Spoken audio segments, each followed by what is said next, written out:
Hello everyone, I am Tacet and welcome to the Gems of War stream. Today we are going to be doing two main things. One is I think we're actually going to buy extra battles for Bounty Hunter, or at least use the default and see where things go from there. But other than that, we are going to be farming a lot of glory. It is still the +5 glory week thingy, and using that new useless troop will indeed give us 5 additional glory. So that's the whole thing, and even though we already hit the 1,000,000 milestone, that doesn't mean we still don't need more glory, because that's going to dwindle down a lot once we actually start using it. We're going to lose like 10 to 20,000 per week, and but then again, we're pretty much gaining that much. This week we're already at, I think, like 12,000 total glory or something. I haven't been keeping a track exactly, but we had to have, because we had less than 1,000,000 when the week started, so we at least gained 11,000. But anyways, I guess we'll start out with Bounty Hunter. Bounty Hunter, for any of you that don't know, that didn't see it earlier, it's actually pretty easy this week.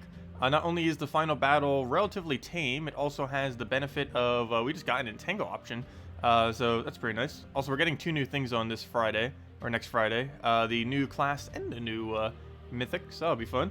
But let's go and reward. What do I have new mail from? That should have been someone doing a task. But yeah, we're currently at rank 48, making leaderboard still relatively cheap. I believe that is 200 packs, so if we go for 400, we could go get an orb. Though it does look like we'll need a little bit more than that if we want to go further. And definitely don't want to go for first because that's been secured. So I guess we'll just do our current battles and see how close we are maybe to this. That we could definitely, if we can reach this, top 20, with our default, that'd be amazing. And I believe Quantum did it with just his default battles. So if we do like really perfect battles right here, I think we can make top 20 without actually spending any gems. And if that is the case, that's probably exactly what we should do. So let's go do that and see where things go. So of course we got Urska Druid this week, basically mandatory to use it if you have it. It's because it gains twice the amount of bonus this week. But yeah, it has everything you'll ever need. It has a the mech slayer for this week, which is only beneficial really this week, but still nice. Gains extra bonus green, which will help give your Yagwe mana. And it creates greens, but the most important thing is it entangles, so you'll easily be able to entangle and finally have that mechanic in this game mode, which previously was not available. Hello everyone, hope you all are having a good morning and a good weekend so far. Hello Questor, hello Deathshade, hello Zeddicus, hello Bruno, hello Kevin, hello Carlina, hello Elite, hello Jen, hello Steve, and hello Leomar. Welcome everyone. If you guys have any questions or anything you want me to go over, just let me know, make sure to do so today. As today's basically just going to be farming, and more farming for essentially the mythic that's coming up. We do not have that many keys. There's a possibility we might even break into glory keys. We'll have to see. But hopefully we won't be anywhere near as unlucky as we were last week. It'll take a lot of bad luck to top last week's bad luck. But you never know. It can happen twice in a row. We actually were getting pretty lucky for the longest time on mythics, and then we finally didn't, and it's like, oh, there's such a difference. There's such a gigantic difference. Okay, so far so bad as far as these starting up. I would actually kind of want to cast that right now. I don't know if it's worth wasting our cleanse for. I think it is for once. So we're going to do this, get the greens we need, and, oh, no, I forgot you block it after. No. I was going to use that to fully fill Yagwe, but then it blocks it. I didn't quite think that through. Still early in the morning. There we go. So we'll throw this down. Hopefully that'll give us the alignment we need. Not quite, unless he gives it to us there. Nope. We have that little thing, and that's just going to give us a double red thingy. That kind of is worth it still, so we will go for it. It's not giving him any extra. Oh, yes, it is. It's giving him 1 extra turn. And he gets a cannon off it, and I have no way to cleanse it. Of course. Okay, well, we'll go and re-entangle you. Ideally that would have been an extra turn, but we can just go cleanse this now. That gives us Yagwe. We have alignment, but we don't have mana for it. Somehow that wasn't an extra turn. If he silences again, it's not going to do anything important. So we just go for that and we should be fine. Because anything he silences, we'll just be able to unsilence. So it doesn't matter where he does it. And I would prefer you not to hit that. Still need to make sure he doesn't take damage. But at least we can just cleanse right out of it. So 2 down. That's pretty much how Yagwe goes. Kill 2, dead. That is essentially him every battle. And then it's just a 2 versus 4 and makes the battle very easy at that point. I was like, hello Paul, welcome. But yeah, I do have to say, this is probably the easiest bounty hunter we've ever had so far. So definitely really worth going for the minimum rewards. It does cost like 1,000 souls, I mean 1,000 souls. I wish it was only that cheap. 1,000 gems. We didn't get excessively good value out of it this time though. The purple orbs save us from getting really bad value, but 0 blue orbs, not a single one of the 6 orbs we got, technically 7 I guess, when we go get the leaderboard one at minimum. But oh no, none of the 6 we got so far were single blue. Got all the other horrible stuff instead. Ooh, Valraven. Should be able to get one more Valraven after this, with just the current battles we have. For now, what do we take? I kind of want a green surge, but there is no green surge to take, so we'll smooth that over. It's full mana somehow. Off the Cascade, take the last little bit of our mana. I want to take a little bit more just because we're going to need Yagway to reach full. You're not going to be 1 mana short. What are you doing? There you go. No alignment for it, so we'll just have to throw it again. That doesn't really fix anything. That just gives him a gigantic amount of mana. At least he didn't take any yellow. Well, we'll throw this again. Hopefully not get silenced. That's funny. Our silence just got silenced. Or our immune to silence just got silenced. Or cleansed, whatever. There we go. So that's out the way. One less thing to deal with. And then we just go take that and do nothing. Because that is not worth it. Not at all. Archie, it kind of is. If it cascades correctly, it will be. Oh, whoa, whoa. Never mind. I didn't even see the 4 times just laying there. I was hoping for an extra turn like off the corner. Oh, that's perfectly fine. And that's match. Don't even need anything else. And he gains that extra damage before the calculation as well. He steals 8 magic, 4 from each. And that does indeed trigger before the damage itself, the calculation of it. So by default, he's doing a whole 8 additional damage. Plus he has his boost ratio off HP. Plus he has the base damage. That wasn't already enough, which is already decently high. So those yellows I don't need to worry about because he has, what's his name in front of it? The Clockwork something. Clockwork Knight. So that's pretty much already in the bag. All we have to do is just kill it a few times, or hit it a few times. We'll take a red, take another red. Take a green if we had it, but we don't. Gonna probably just have to take one after the fact, so we'll do that. We get absolutely nothing from it, but yeah, now would be a good time to go find a green. No green to be found. We could do this. It is tempting, but there's so much red I kind of want to use some of it first. And now we can go do the green thing, because I don't really want that skull. Better just to entangle him. So that'll give us full mana. Ideally, we'd have alignment here, and we do, right on the bottom. Get the other one. Alignment again already. Keep getting his magic up. It also steals theirs, though that's almost irrelevant. Because all we really need is the higher damage. Them having lower is going to make very little difference. But I guess it still helps. So move that over. Still no aligned, but we'll just go through it again, and 2 hits will do it. And we do not have alignment, but still so much value that's worth it. And then we just do it again, and that should be matched because of how much damage we end up accumulating. And another 2 sigils. Yeah, we can make top 20 with that then, assuming we don't lose a single battle. Because that is at minimum 7 battles. 7 times 4,800 is math. Calculator go. Should be about 30,000 something. Which should bring us to about 340,000 something. Which is indeed top 20. That will give us 2 orbs then if that's the case. Let me double check. I'm actually really surprised that with the default amount of battles we can actually make that high. But I guess a lot of people have been doing it lately just due to lack of gems. Because they keep adding too many things that keep using gems. But anyways, 4,800 times 7. That comes out to... Also, don't forget, the new game mode uses gems too. The Tower of Doom in 2 weeks.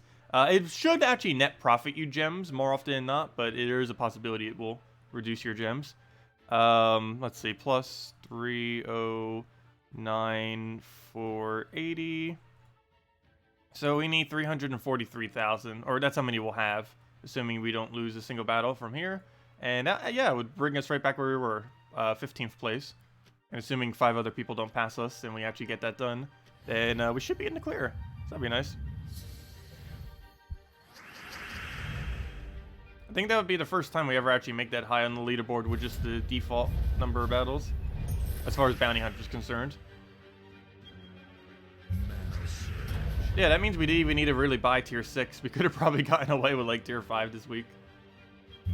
I always do it to tier 6 just because it gives the max bounty troop thingy.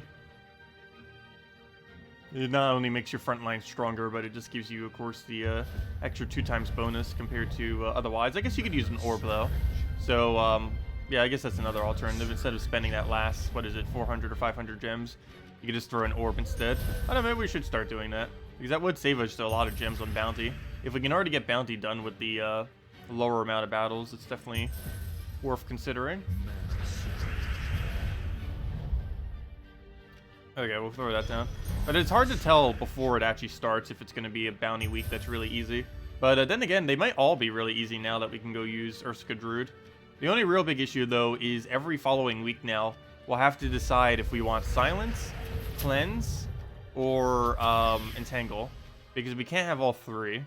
Because the team would more often not have to be whatever the new bounty troop is, followed by the support we want, followed by Feral Hound, followed by Yagwe. So we only have one slot that can ever switch, and that is second slot. And this time we started by using Silence, but then with this thing being too annoying and realizing that I can't really silence it, we switched to the option of, what's it called? Cleanse. Yeah, we'll get another Hound down. Should be good enough forward, hopefully. Maybe not. No, we do have it, nice. So to go to that, looks like first slot's gonna die. Can't really stop that. He'll get all the reds he needs, but we can just cleanse right out of it. Never mind, our cleanse just got uncleansable. We'll go take that. Oh, you're blocking my brown. What are you doing? Guess we'll just take a red for now, get another hound, go use it on the board, so we go get everything situated. Go to gain the barrier, so we don't need to worry about that now.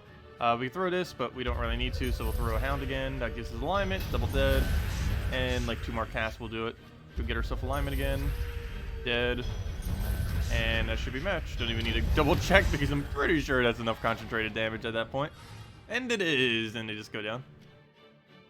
And we're right back at the starting amount of battles we had earlier, right? We only had 4 battles, and we're right back at 4 battles after like 15 minutes of doing this. That's funny. I don't mind though. Keep the Val Ravens coming. What do we need? All of it looks bad, so we'll stick a yellow. Get another yellow. Didn't even surge, so we don't even have full mana. Almost feel like just taking a yellow again. We already started, might as well keep going. And take a red. It gives us hound. Please land it. Kind of nice. Kind of. We gained some mana. That gained mana, but we didn't get extra turn. I'm gonna throw this first because I need the mana for Yagwe so we can actually do something. And now we can do something. So we'll throw that down. And then he gets all his mana back, so we just throw it right back down. He doesn't even do anything important. Do it again. All the mana back again. Oh, no extra turn though. And no, oh no, we do a follow-up. Do it right there. Take the full mana just in case. Already have it in the corner. The one purple on the entire board, and it allows us to extra turn. Love when that happens. At least for us. It's really annoying when AI does that.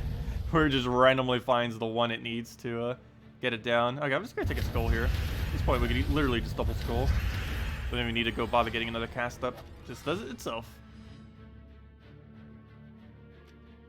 Okay, we should be able to find one more Val Raven. I hope so. So it really just comes down to luck.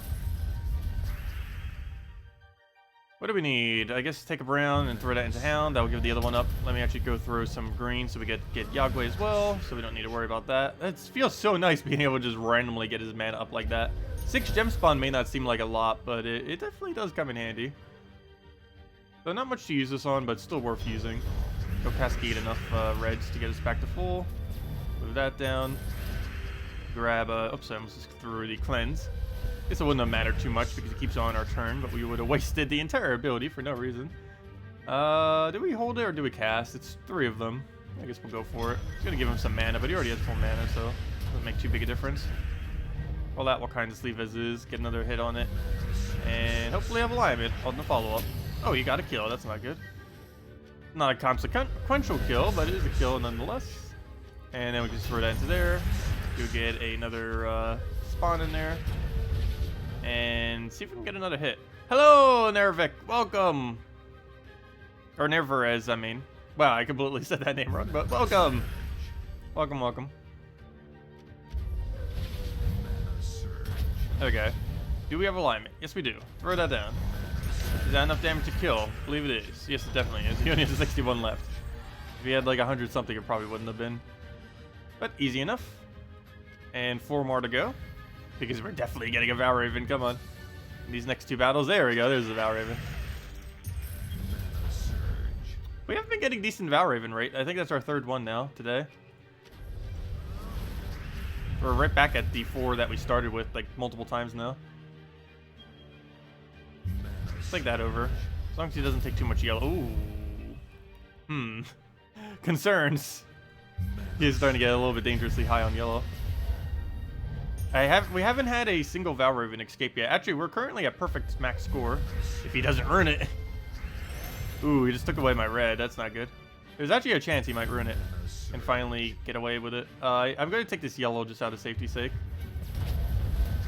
So then again, he might still find his way to get full mana. Even without it. So I need a brown surge. Oh, that's not going to be full mana. Oh, yes, it will. Brown surge will be, but it has to surge. Ooh, but we lose first slot. I'm just going to take a skull, actually. We'll do that. Oh, he still dies. He still finds a way to die. Okay, we'll go and Yagway, because that's actually an extra turn, oddly enough. Because of how it cascades. And then we throw this and hopefully not miss. Good. And then we just have to hit him with one more. I'm going to risk this because I do have cleanse, so we'll do that. Nice. No extra turn still, though. I guess we take another red and do it again.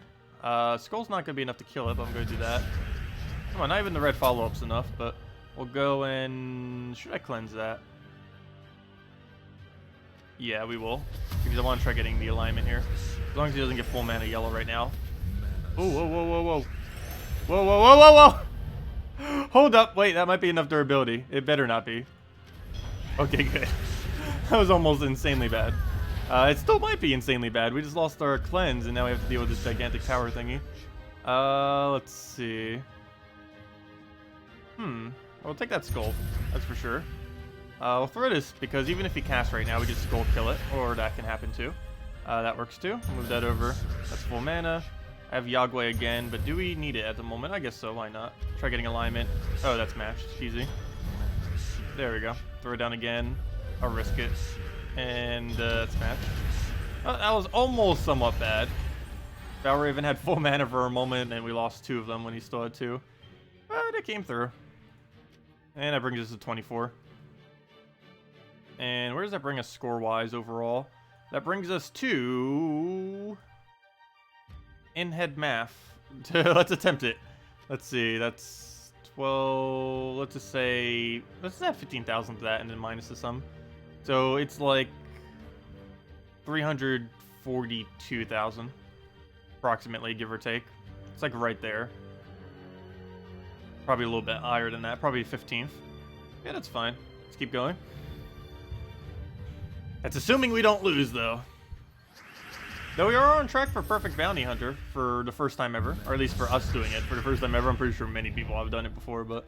I don't know. I always feel like we lose it at some point. Either because I keep using the pure bounty team for too long, or I lose a Valraven, or just lose a battle but don't lose a Valraven. This is the first time we haven't lost a single thing for once. Until I jinx it. We'll move that down. The last of our mana. He'll just take whatever. And we have nothing to do here, so we'll go and entangle him again. Actually, sure, entangle the next one. He's already entangled. There goes the silence. Is it worth cleansing? I almost feel like it's not. But what else do we really have to do move-wise right now? So I guess we'll do it. And then we'll take a brown to a red to get him to full. And then we'll throw him down, get the alignment we need, and go from there. Perfect. He actually gave it to us right at the end there. Right off the top. Throw it down again. Maybe just take a red over there. Get a green, why not? Go and throw another hound down. And sure, another hound. Get a hit. Get another hit. Get another. Never mind. We need another hit. It just dies off of skulls. I keep forgetting that too. We have 2 times damage against mechs. That's 80 damage per hit, assuming no mitigation. And Bombot definitely does not have any mitigation. So it's basically like a Yagway, just in a single skull, if that thing is still alive. Which is one of the main reasons for trying to keep it alive. Because I keep letting it die too often. But we can be hitting them really, really hard. It seems like we're not hitting them hard because the first guy has stone skin. He didn't used to. I think he only had armored, but then they eventually gave it stone skin because it's so useless. But yeah, it doesn't seem like we're doing a lot of damage because it's just doing the normal amount of damage against him. But against every other mech on his team, we're actually doing 80. It just doesn't seem like it because he specifically has that reduction. I'm actually going to entangle this one just because I have a feeling we'll kill the first slot pretty quickly. Though, of course, whenever I do that, we don't even have it remotely killed quickly. So we'll go for the brown right there. Fine if he takes a skull, he's still entangled. At least for now. A lot of this board I don't need. I almost feel like just throwing Yagway for the sake of getting it down. There's almost nothing else for us to throw. He's going to silence us, but we have cleanse. Oh, he just left us reds too. Or actually, he cascaded it off of whatever he ended up doing his previous turn. So now we have a bunch of green. I guess we start utilizing some of this since it's all just sitting here. Any way to take green to green? I do not believe so. Not that I can see. So we'll just take a green over there. They'll silence us. I guess we'll cleanse that immediately and then just throw it right back down. We're probably going to need a green ourselves, but we might cascade it with how many are on the board. And nope, no we will not. So we'll take another red, surge it, go from there. It didn't surge, of course. So let's take a green. How's that not full mana? Oh, should have taken those browns first. Luckily it extra turn, so it won't matter. Do we take it or do we not take it? I think we actually don't take it because it's going to get rid of those reds. Keep a higher chance of extra turning, which we get. Most of that board we don't need, so we'll just throw another hound. Somehow it completely misses all that board. I'll cleanse that just so we can keep the loop going. And already got a refire. And 2 more hits will do it. There's 1 and there's 2. We'll get all this mana back, and we super overkilled it, only 2 HP. Also, hello Anthony, hello Carbos, hello Roderick. Welcome everyone. Hope all of you are having a good weekend so far. If anyone has anything you want me to go over, any questions, anythings, let me know. And we'll make sure to do it. Otherwise, most of the stream is farming resources, and we'll have a redeem code in a little bit as well. Also, I think we'll throw in delves this stream, or at least 2 of them. Do it like we did last night. Throw 2 now and throw the other one later. So we'll take it that way. I almost just took that skull, but we could take the red and the skull, so might as well go for both if we can. No point taking one when we can get both of them. So we'll take a red for now. Get another hound down. Go from there.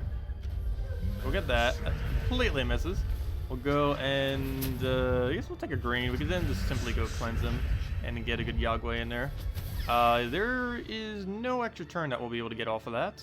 I almost feel like just no, we won't. I was gonna say using this, but now would be a good time to go use it. So we'll go to that. Entangle this one because that one's pretty much already dead. And never mind, he is dead now. Do that. Get another hound down. And what's our follow-up? Do we take those reds? I feel like we do just because we don't have anything else to move around. We'll do that. Get slightly more damage. Do this and get a skull cascade, which does indeed kill him. And, he got to kill himself, but all we have to do now is take 1 more skull and he's done.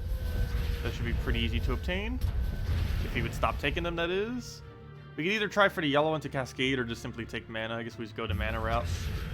Oh no, we should have went for it. It would have been a skull. Wouldn't that be funny if a Bomba actually kills us with just skulls? It's happened before.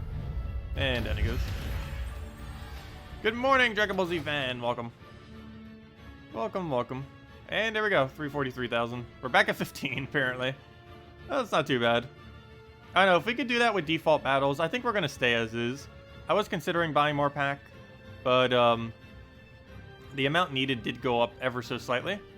But the main reason is, I don't know, if we can, with what we already did, get top 20, I'd rather just stay in top 20 and get 2 smaller orbs. That's technically a higher chance that we get a blue orb. Of course, it's going to be a smaller blue orb, but overall, it's a higher chance that we will specifically get a blue one. So, I don't know, I think we'll kind of just camp right here. And that'll give us some of our gems back. And we'll get 2 orbs, and hopefully one of those, or both of those, will be a blue. Okay, so we'll leave it as is. Let's go check our mail. What was this? Oh yeah, it was someone doing a legendary task. I thought so earlier. I was wondering what could have been, like, in the middle of nowhere when it ended up occurring earlier. But, yeah, let's go to Delves real quick. Real quick, that's not a true statement. It is definitely not going to be quick. Not at all.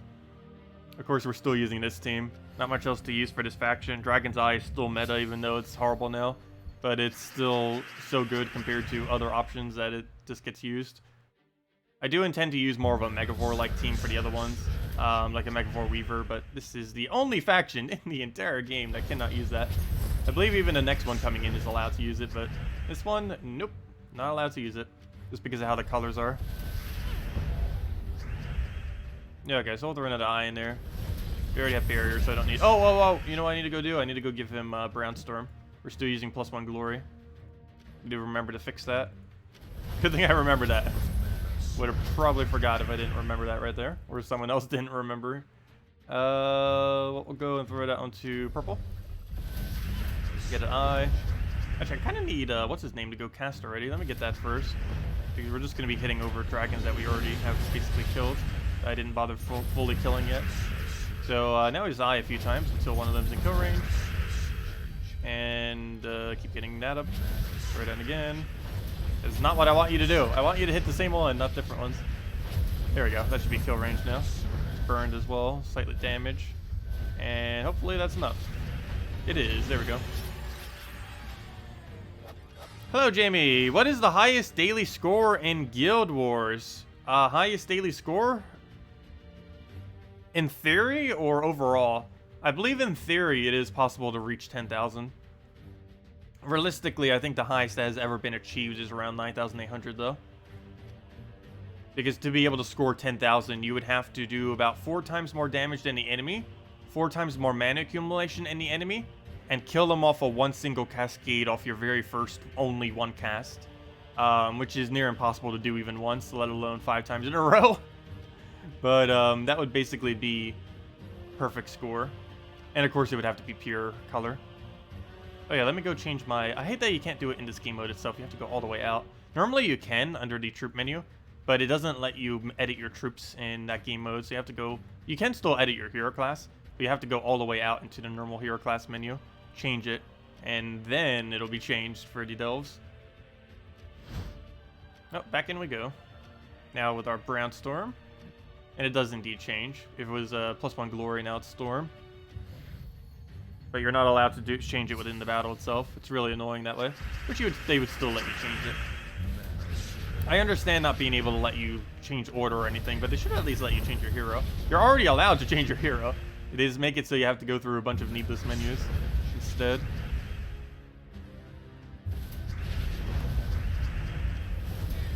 Okay, I believe that's actually an Ubistet range. Normally it wouldn't be, but I believe there's so much attack and play that it is in Ubistet range. I'm actually just going to wait it out. I guess we'll entangle him, because why not? The last little bit of our mana. Somehow that... Oh no, gotta be careful. Rock worms can actually destroy us. Okay, I might need to go and do this again. I can't let Ubistet die. So we need to go get all those manas. Fortunately, that means those 2 are going to die now instead of something else, but oh well. Has to happen, so we'll go Ubistet that. Oh no, because I transformed him, he now has enough to survive. That's not good. Gotta go do a whole nother hit just to go do that now. And he's in one-shot range. How do we fix that? Hold up, how do we fix that? We basically have to eye... Not like we have a choice, but we have to eye the thing. The rockworm. That is not the rockworm. Let's see. As long as we don't give him a turn, though, I guess it's fine. And worst comes to worst, we can go and cockatrice him. Problem is that would create browns that he needs. Please hit the rockworm. Oh, he better not get full mana here. Okay, he does. Well, I have to drain him. Don't have a choice. Not an extra turn. Please don't gain all your mana. Okay, that's fine. Stop hitting that. Oh no, actually that's fine. We can group stead it. And that's smash. Wow, that we almost lost him. Maybe we should go put Apothecary in last slot. There's 2 battles that can do that. There's that one, and then there's the one that has 3 different worms. The rock worm, the frost worm, and the other thing. But that one's a little bit more annoying because you can actually get brown loop. While it does create us all the browns we'll need, we do the same thing for it, in that we give it a nice board where it can actually keep hitting extra turns. And all they have to do is hit you like 3 times, almost I think even 2 times once you reach the really late delves, and you're dead. That's not good. But yeah, we might move Apothecary back one just to tank with it. Normally it'd be better the other way around, but against those 2 specific battles, it's better to have a backline tank. So if we lose something, it's not as important. Out of everything on this team, even though Apothecary covers 2 of our colors, it's the least consequential one to actually lose. It's helpful to have because we need it for cleanse and we need it for mana accumulation. But it's probably the least consequential one to us actually winning a battle with this team. It just helps speed it up to not take forever. We'll go get an eye down. Hey, they're all baby dragons. Different types of baby dragons, but baby dragons nonetheless. Move that over. Too bad they're not all weak baby dragons, though.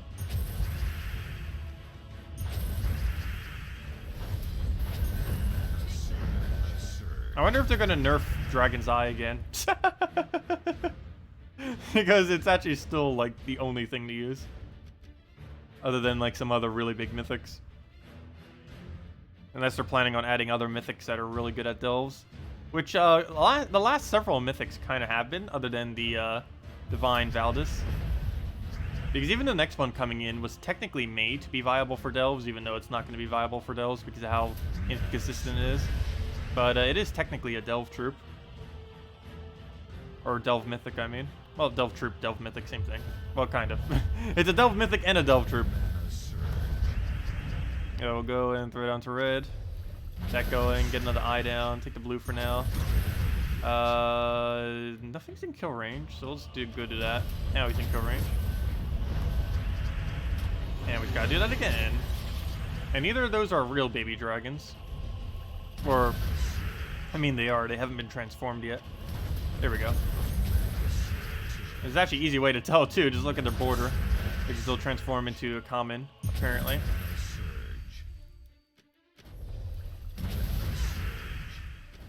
There we go. Now they're all transformed dragons. He's still trying to kill us even through that. Go get a nice apothecary down. Go through another eye. What else? What else? What is even worth taking here? I guess we could try into a top skull. I mean a top red. And we do indeed get it. Get the last of our mana. Face it to the other guy. Stop alternating. But now it's impossible for it to hit the wrong one because both of them are the correct one. Though I guess the first one would be slightly more beneficial because then we could just go poke it into a Ubistet. But first we need to actually get it. So go take that down. Even if he transforms, it doesn't matter. And there we go. Or, you know, transforms into another dragon because he'll still be reduced back to the same state. And dead. Oh, we got the alpaca guy. I think we only ever gotten him once. I need to make sure I go do him. We'll go do it right after this battle. And let's not lose to 1 billion true damage. 110 true splash damage to 2 random targets. I have yet to see that out higher delves, but wow, that will one-shot our entire team if he gets that off. It's not even his full form yet either. He can get even stronger than that. Okay, good. 1 true damage out. Now we got to destroy the even more annoying one, which is his last slot. Luckily, he's initially blocked on every color. Makes it slightly easier. So if we keep on blocking him, then he's not going to be blocked anymore. Okay, what do we have? We have it on purple. We'll go for that because that needs to happen. He needs to get transformed. Okay, we have everything except the biggest threat transformed. Making some progress, but not completely. Oh no. Oh no. Oh no. Oh no. Luckily we can just do that. Oh no! Let's see. Let's get rid of his blues so he has less things to use. Please hit last slot. That is not last slot. Let me go drain him. Alright, let's try this again. Please hit last slot already. He can one-shot our entire team whenever he feels like it. It's not actually going to one-shot everything. But if it hits, let's say, 4th slot and 2nd slot, it'll triple kill and almost kill our hero. Actually, it would if our hero didn't have barrier. Do that. Please hit last. That is not last, though he's in Ubistet range now at least. That's 1 step closer.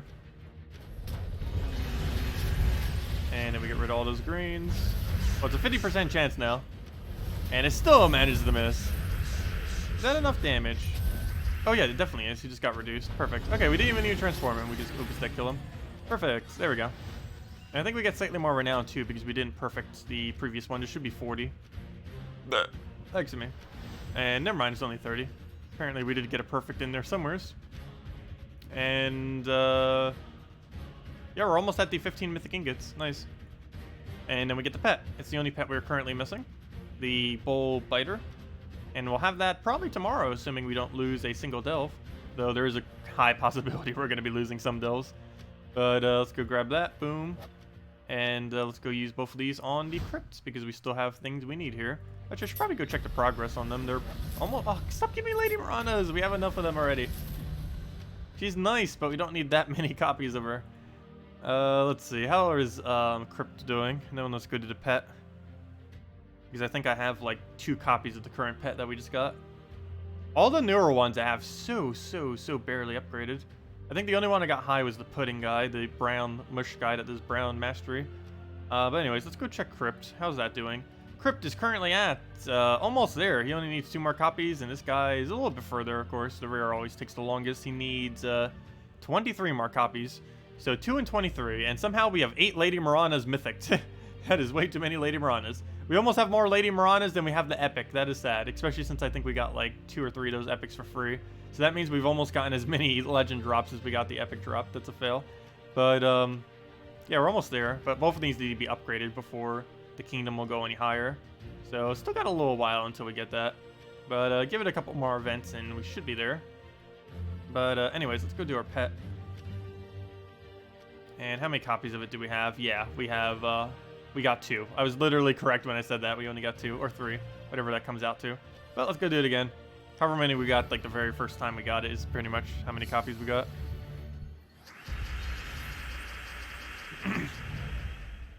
Oh yeah, if you wanted to instant win Guild Wars, you could try a really weird Omen team and run with like double Omen. I believe there's still a glitch where you can even use the AI's Omen, though it'd be very unlikely you could find a guild that actually has all Omens set. No one would realistically do that, because how it is, it's really bad to set it on defend.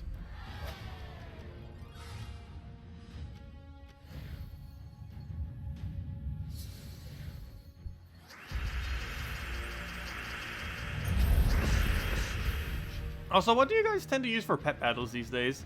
I still use this, and haven't really felt like I ever need to switch it. But there's probably quicker options out there. Main reason I still use this, even though there isn't much of a need to, is I just have the habit of keeping it as something that needs, or that uses hero class, so that whenever we finally switch back to a hero class that needs EXP, we'll get EXP from pet battles. Because oddly enough, pet battles is one of the highest rates of EXP you will ever gain for hero. Main reason being is it gives 2 EXP per battle, and the first 4 battles are ridiculously quick relative to the fact that it gives 2 EXP. The only other thing that really gives higher EXP than that is challenge and explore spamming.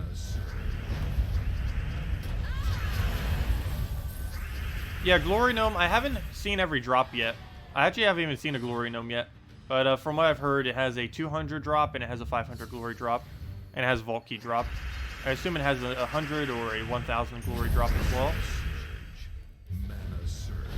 Yeah, we'll see once we start getting some Glory Gnomes. Definitely a lot of glory to be earned. Actually, that's probably what we should be doing after this too. Instead of a few more delves, save it for later and just go do glory farming. That is one of the things I wanted to try doing this stream. Not just to find a Glory Gnome, but to farm glory off the +5 glory troop. Oh, he's gonna summon. Not that good of a summon, but it's still in the way. Luckily, it just dies off the cascade, so that works. First 4 down, onto the slightly harder 4. It's mainly the last 2 that are hard, though. Well, hard in the sense that they take longer.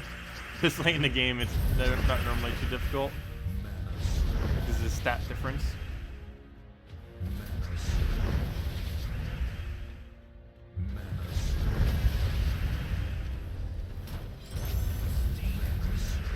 Yeah, we'll go get an Oopstead on that. Get a good explosion. And let's get an Infernus. Oh, I should take those blues. But that's still enough to kill. He moved my thing, but he still dies off of that. And then just explodes. You got 1000 glory drop yesterday? Okay, so 1000 is one of them then. So it's probably like a soul gnome then. So it will do 200, 500, 1000, and then Vault Key at a higher rate. Supposedly higher rate. I still haven't seen Soul Gnome actually give a higher rate of keys. Seems the same to me. We'll go take that purple. Why is nothing surging? Oh, because he has Jinx, doesn't he? One interesting thing about Jinx, though he doesn't actually have it, but the Jinx trait does not stop triggering once stunned.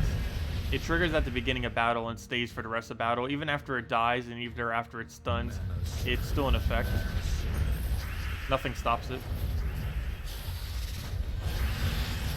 There's actually no counter to it in the entire game. It's a pretty weak effect more often than not, but I don't know, if you stack a couple of them... Oh, you're silenced. What are you doing? But if you stack a couple of them, it can definitely lower down your mastery a lot. The most popular method that was ever used for it was double famine back when he used to have it. But, yeah, that's not possible anymore because they removed it from famine. But famine was really funny back then because there was no immune to mana drain, and there was no immune to Jinx, and there still isn't immune to Jinx. So you just use double famine and then just like auto 1 because they couldn't outpiece your mana, and you can just keep draining them. Also, I think he only had a 20 mana cost back then too instead of the current 24 that he has.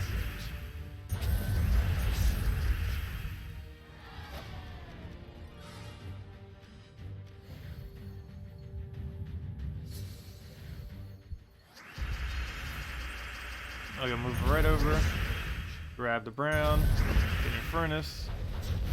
Hello, Fang! Welcome.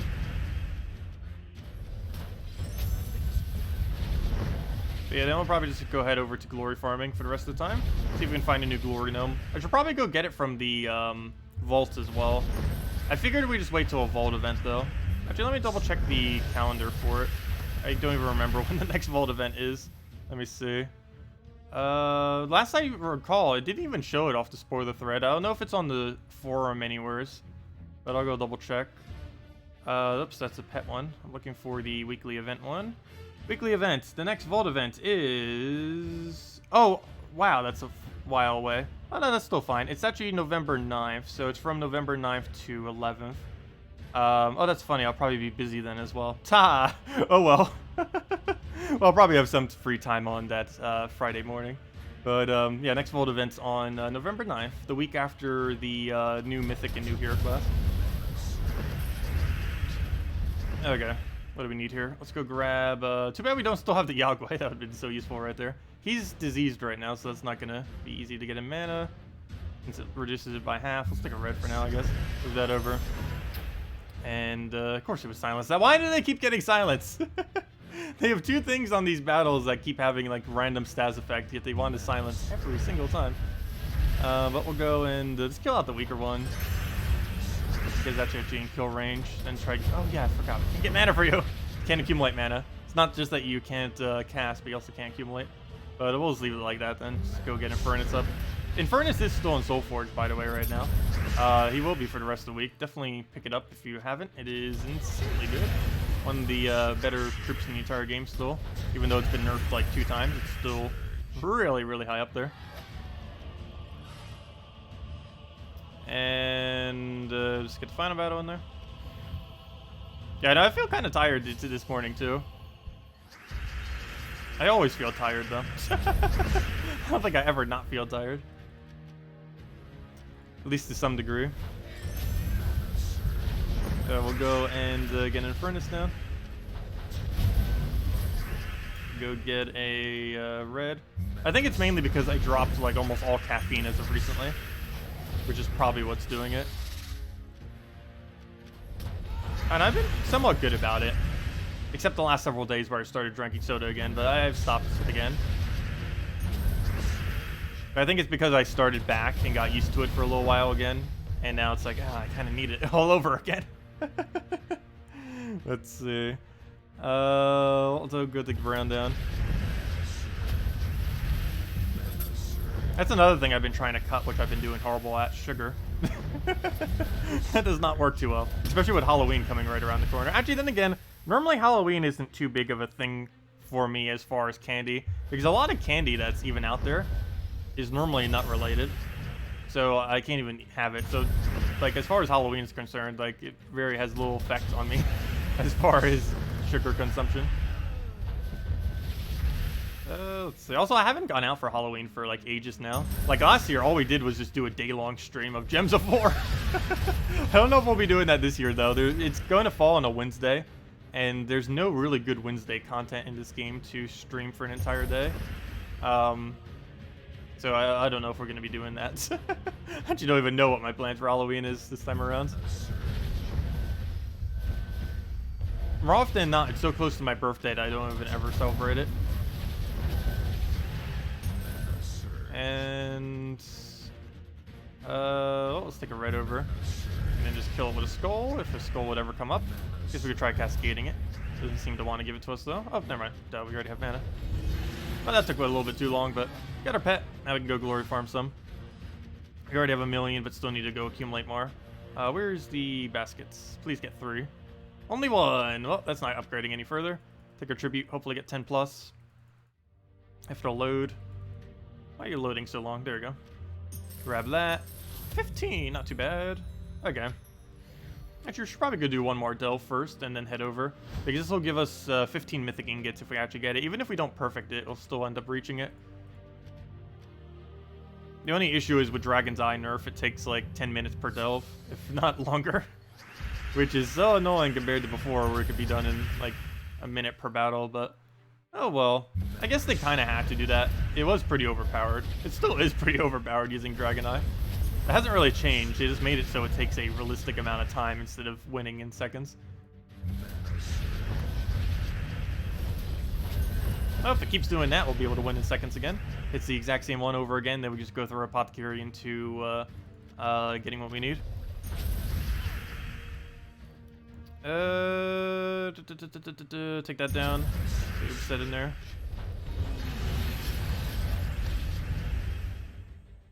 Drink coffee. I never cared for coffee, actually. I've never been a big coffee person. Never been a big coffee person. Never been a big energy drink person.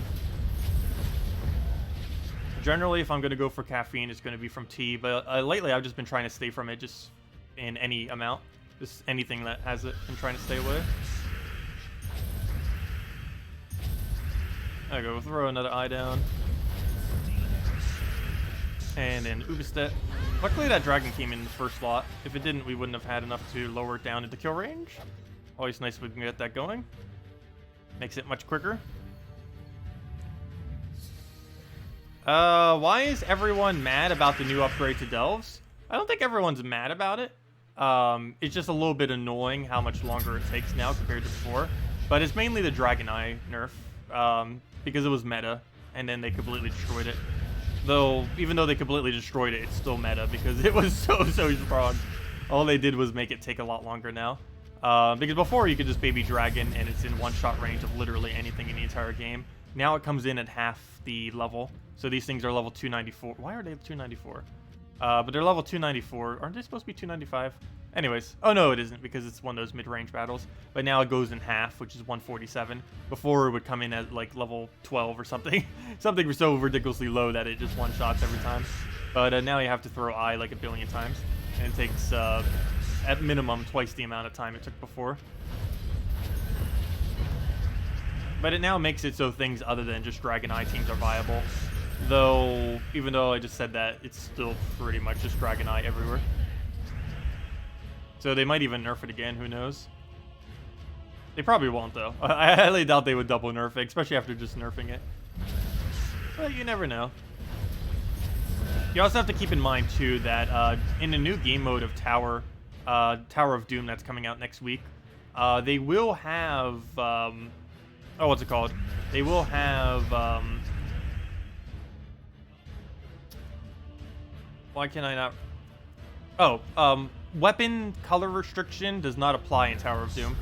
So we can still use Dragon's Eye on literally any day. Even if it's a blue Tower of Doom week, we would be able to use Dragon's Eye. There is no color restriction for your weapon, similar to how Delves have no color restriction for your weapon. So that's going to be very strong, since you can just use whatever the most meta weapon is at any time, which I believe is why they actually nerfed Eye, more so than anything. Because it would completely break Tower of Doom otherwise.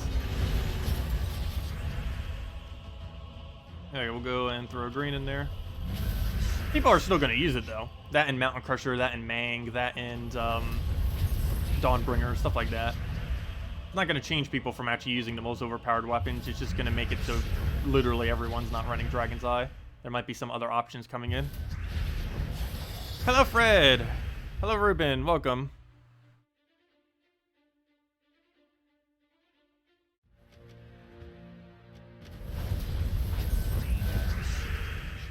Let's see.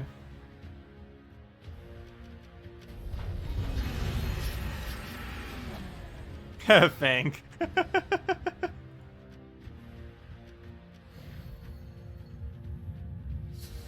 Let's see. Oh yeah, this was the other new really annoying battle that came in this patch. They added 20 new delves, which is pretty nice, or 20 new delve rooms. They're going to keep expanding that over time, I believe. But this is the most they ever added at once. The only really bad thing though is this battle right here has Shadow Hunter. And the biggest issue with Shadow Hunter is it has a boost ratio based on all the HP you have. And since you have so much HP because all the extra bonuses you get and everything, it basically one-shots whatever it touches. So we have to be very careful that it doesn't gain full mana. At least, luckily, it's completely blocked on its mana. But if it does end up getting it, it's pretty auto one-shot. There really isn't any way around it other than barriering. And most faction teams do not, or delve teams, don't actually run barrier. There's not much of a need to. Oh, whoa, whoa, whoa, whoa, whoa, whoa, whoa, whoa, whoa, whoa, whoa. I just realized. What switched up our team? Hold up. What did we just fight the previous battle that changed our location? Wait, I wasn't even paying attention. What moved us? Wait, what moved us? There's nothing that moved us. There was something in the previous battle. Oh, what? I wasn't even paying attention. Leviathan got us! No! Wait, how is there even a Leviathan on that battle? Oh, wait, no way. No. Really? No way did that just happen. I wasn't even paying attention to that.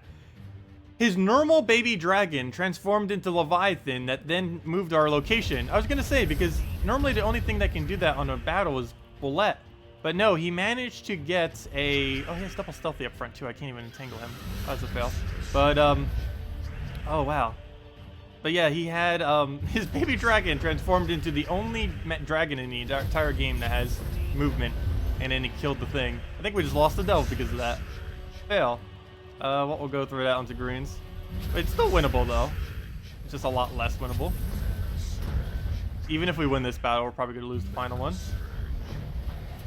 But so far, at least we're still in winnable range. We'll go get that, get another eye down. That'll be double kill right there. Except it's not going to kill anything relevant. I have to take that skull so she doesn't die. Move that up. All that goes down. Get a good apothecary in there. Take a... I don't even know what to take. Those explosions are almost getting more in the way than they're even helping right now. Because it's cycling too much of the board when I don't want it cycled. Like I just said. Like I just said, stop it! He keeps doing it. Okay, I'm just going to use this waste of apothecary to try to get rid of that skull. It did not solve that solution. We'll stick a skull. Luckily it didn't kill anything important or hit anything important, I mean. Oh, why did I not cast Ubistit? Whoops. Did I cast Ubistit there? Okay, we'll take the free brown. Oh, no, Ubistit's blocking it now. Why? Okay, we'll take blue, get a surge. She dies, it's over. We might win this battle at best. But we definitely can't take out the final battle with this. Oh, now we're definitely out of luck. But yep, that is what nerfed delves looks like. We'll save the other one for later. That's still winnable. It's still winnable. I just need him to chill. Take the brown. Take another brown somehow, somewheres. Hello, brown. Where are you? Let's see. I'll take this because he's probably not going to take the skull. I don't know why, but they love casting these days. Okay, we should be fine now. Get another eye down. I think that would almost make him more durable if we actually hit him with eye, oddly enough, but it's going to happen eventually. I can't not do it because I needed to hit the other guy as well. Oh, okay, good. What? Why did he not go for the skull? Well, okay, I'll take it then. That's not enough to kill us. Oh, yes, it is. No! You've got to be kidding me. It's exactly enough to kill us. 87 damage.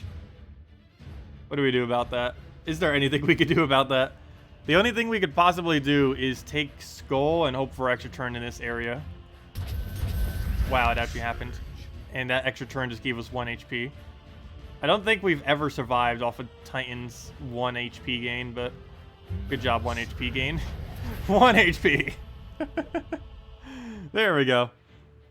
Okay, now we need to find Brown before he gets damage. Problem is, there is no Brown. Move that over. He's gonna get a shuffle and then kill us. Only a matter of time. That or we're gonna have to force give him a skull eventually. Move that over. Move that for not free Brown. Never mind. The explosion keeps ruining what we want to do. I guess we'll move this over and try taking that Brown, or he'll deny us, of course. Good job. Move that. Skull we'll have to take. Got you to take. Oh, it ruined at the end, but at least we get Brown right there. At this point, we might as well manually kill him, then keep spamming Dragon Eye on the other guy. Move that over. Agile, what are you doing? Okay. What's the game plan here? I need a Brown is what the game plan is. We'll do that. He'll die off of this, but then we die to Baby Dragon. So I have to take this Brown, but then he just takes Skull. How do we do this? Oh, I gained Barrier from this. Nice. I didn't even see that. Nice. We'll grab that. Oh, I did see it. It's all right after the fact. And we'll transform him back down. Baby Dragon can still kill us. If we win this battle, I think we're in range of winning it. We seem to be in range of winning. The worst thing that can... The only thing that can really happen is he double hits us. But he's dead. Hey, we somehow won that. Unfortunately, we don't get the delve done. But we still won. Let's see. 1 versus 4. Go. If it was pre-nerfed Dragon's Eye, we could have done it. But there's no way you can do it with just 1 Dragon Eye and literally no other team. So, run away. I'll do the other one later. Well, at least we got pure shards. If nothing else, we need those shards. Okay, we got some more for Crypt. Hopefully get something good. I don't need a chalice. We don't need more treasures. We have enough treasure. Actually, we need bigger treasure. I wish there was a way to upgrade the treasure. They have a way to upgrade nearly everything in the game, yet you can't upgrade treasure. Like one of the few things you'd actually want to upgrade these days. Okay, we already did the pet. Should probably go to dungeons real quick. Not like they really take anything. We'll use our gold farm team and then move over to PvP with it. Any tips for a pure faction team in Sea of Sorrows at around level 330? I would not advise it. I couldn't even get it done at 250. It is technically possible to do it that high, but I don't know. I wouldn't bother trying to go that far with it. As far as pure faction is concerned, 150 to 250 is about as far as you can really realistically go with it. Until it becomes just way too difficult to bother trying to run pure faction without upgrades. The only exception to that is Crypt, where it comes down to pure luck. Though even in Crypt, you'd probably still need level 200 to do it effectively on level 500.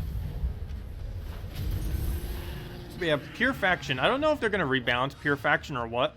But pure faction either requires an absurd amount of luck to do it at 500. Or even just any high level. Or you need to throw like millions, literally billions of gold to get it upgraded. One or the other. Both of them are unrealistic. So I don't know if they're going to rebalance them in the future or what, but yeah, pure faction is just absurdly hard. There's many endgame players that can barely even do them, or can't even do them, just because they're near impossible.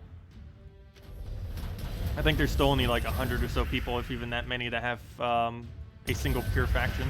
Legitimately. There was a glitch that allowed you to get it prior, but people who legitimately have it is like almost zero. Thank you, Bernardo. Yeah, we got kind of lucky there at the end. It's always fun having battles like that, though, where you have to actually plan out every single move on the board. I wish they would make a game mode that feels like that the entire time, where you really have to plan out every single move that you do to try to win when you're like really outstatted, or you have to like use really good board control, or you know, anything like that that you have to play like really on edge. Normally you don't ever have to do that for anything these days. And I miss that feeling. It still comes up occasionally, but very rarely.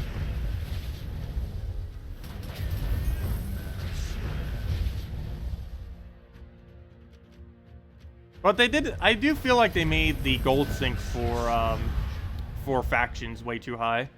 Like the initial gold sync is fine, the one to get it to level 100. The problem is the gold sink for trying to do pure faction is absurdly too high.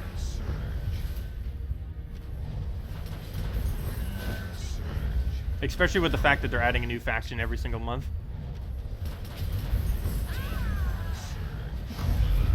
Next one, I believe, is coming around the 18th? 19th? Whatever that Friday is, around that time.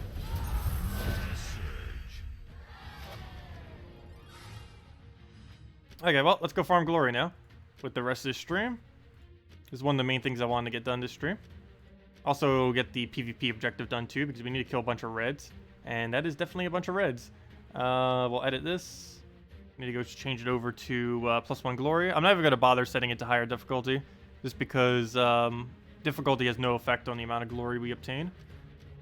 So let me go to class, let me go to tree, let me go to that little extra glory there. And that'll be that. And there we go.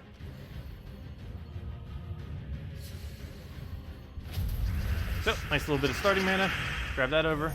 Get a little bit of gold. Go and... what do we need here? I guess we'll take some purples for now. Get another greed rolling.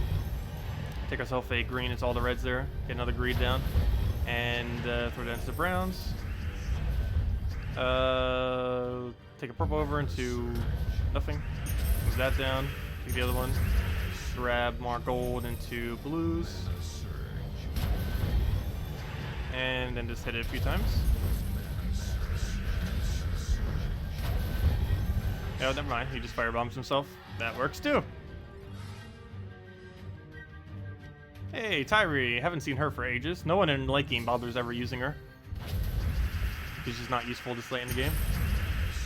Earlier on in the game, she's the way you obtain all your maps. Of course, we don't need maps. I think that's one of the other reasons why no one in late game uses her. We don't want to see more maps. That's the exact opposite of what we want. There we go, we'll go and just kill that. And dead. And Burn would have killed it too if it didn't do any damage. A lot of easy battles, nice. Okay, let's keep getting the glory. If we're gonna farm it at any time, now's the time.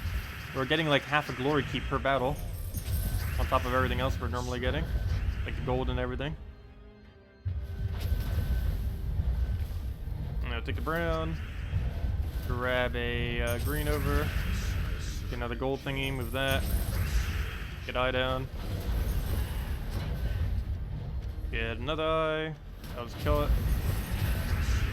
And the last one. What is the map total right now? I think we're at 6,000, I want to say. Whatever it is, it's a little over 100 hours to complete all of them if we wanted to do it. 5,866 maps, which is 500 and 800 maps more than I'll ever need. Okay, what is the... That's not where I need to go. PvP, casual, and into the easy battles. The free glory farmers. It feels so weird seeing untraded teams. It's something you never see in late game. You go fight like casual PvP and other stuff, it's like, oh yeah, not being traded actually exists. Especially with orange orbs, it's so easy to actually get traded once you reach like mid-game now. Before it used to be still somewhat easy, but time consuming. But now all you have to do is just throw a few orange orbs and boom, you're done. Even if it's a mythic, doesn't even matter what rarity it is, boom, it's done. Well, normally you would only want to use on legends and mythics, obviously, for their second and third trait. That's where you get the best value out of it. Or throwing the bigger orange ones on mythics, specifically. Could I please show the team for late game for all Seeing Eye Delves? The team I would specifically use if I was to bother going for it these days would be Mountain Crusher using Titan, using the barrier and everything, you know, just standard Titan. Followed by Megavore, Weaver, and Megavore. You have 2-8% instant kill rolls. Weaver got buffed because Web Spinner got buffed. And yeah, it would just work out really nicely. You have a Summoner, you have really high damage. You have all true damage. You have a way to tear out all armor so that worst comes to worst, you can even just kill with skulls. And you have 2-8% instant kill options every extra turn you do. Plus you have board clear off a Weaver. And somehow that's still alive. We'll just take whatever and it'll die off a burn. Other than that, your next best bet would be something like Dragon's Eye, Apothecary, something. Also, if you have like almost no options, you could probably get away with gluttony spam as well, using like 2 or 3 gluttonies with something else.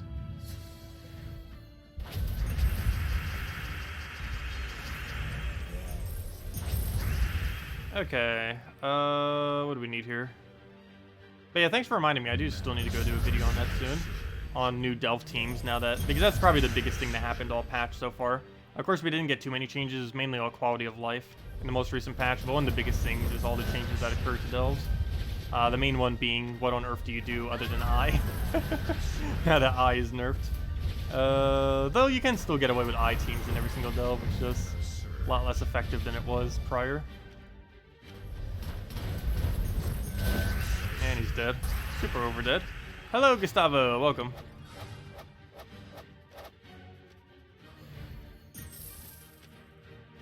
Also, that reminds me, Mega 4 I don't think has been in Soulforge yet. It should probably be in the Soulforge in a couple weeks. Hopefully before the next Delve gets here. Because it likely will be meta. Since I won't be as effective.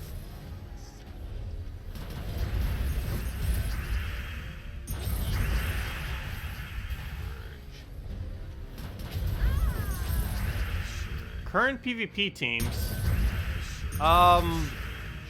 We could possibly still make a video on that. What is there really to go over with current PvP teams, though? There's Gold Farm, which is basically what we're doing now, variants of this.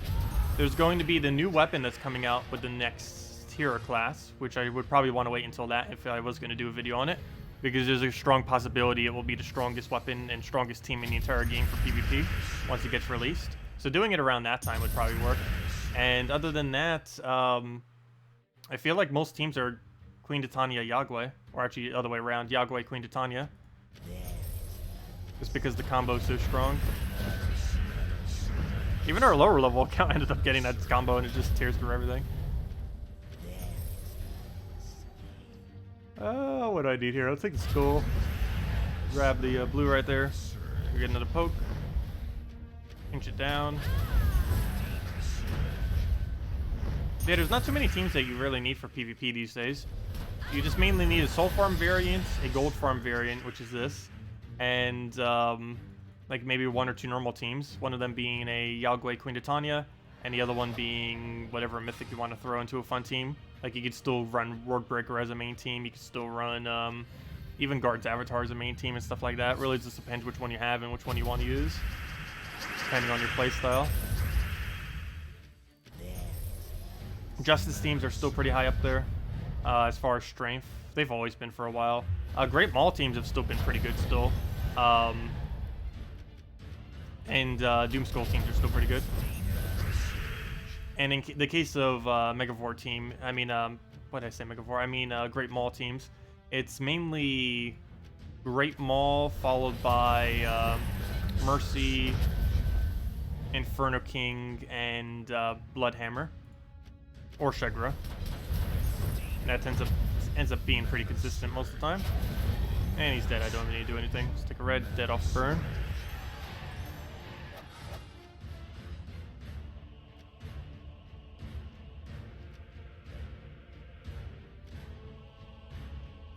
Wow, that's a really early game at Furnace. I wonder if he bought it with diamonds this week.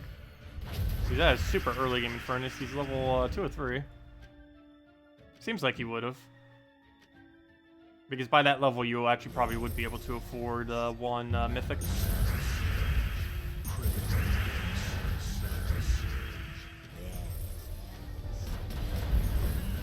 Okay, we'll go, and that's really lucky if you got that without actually paying diamonds for it, though.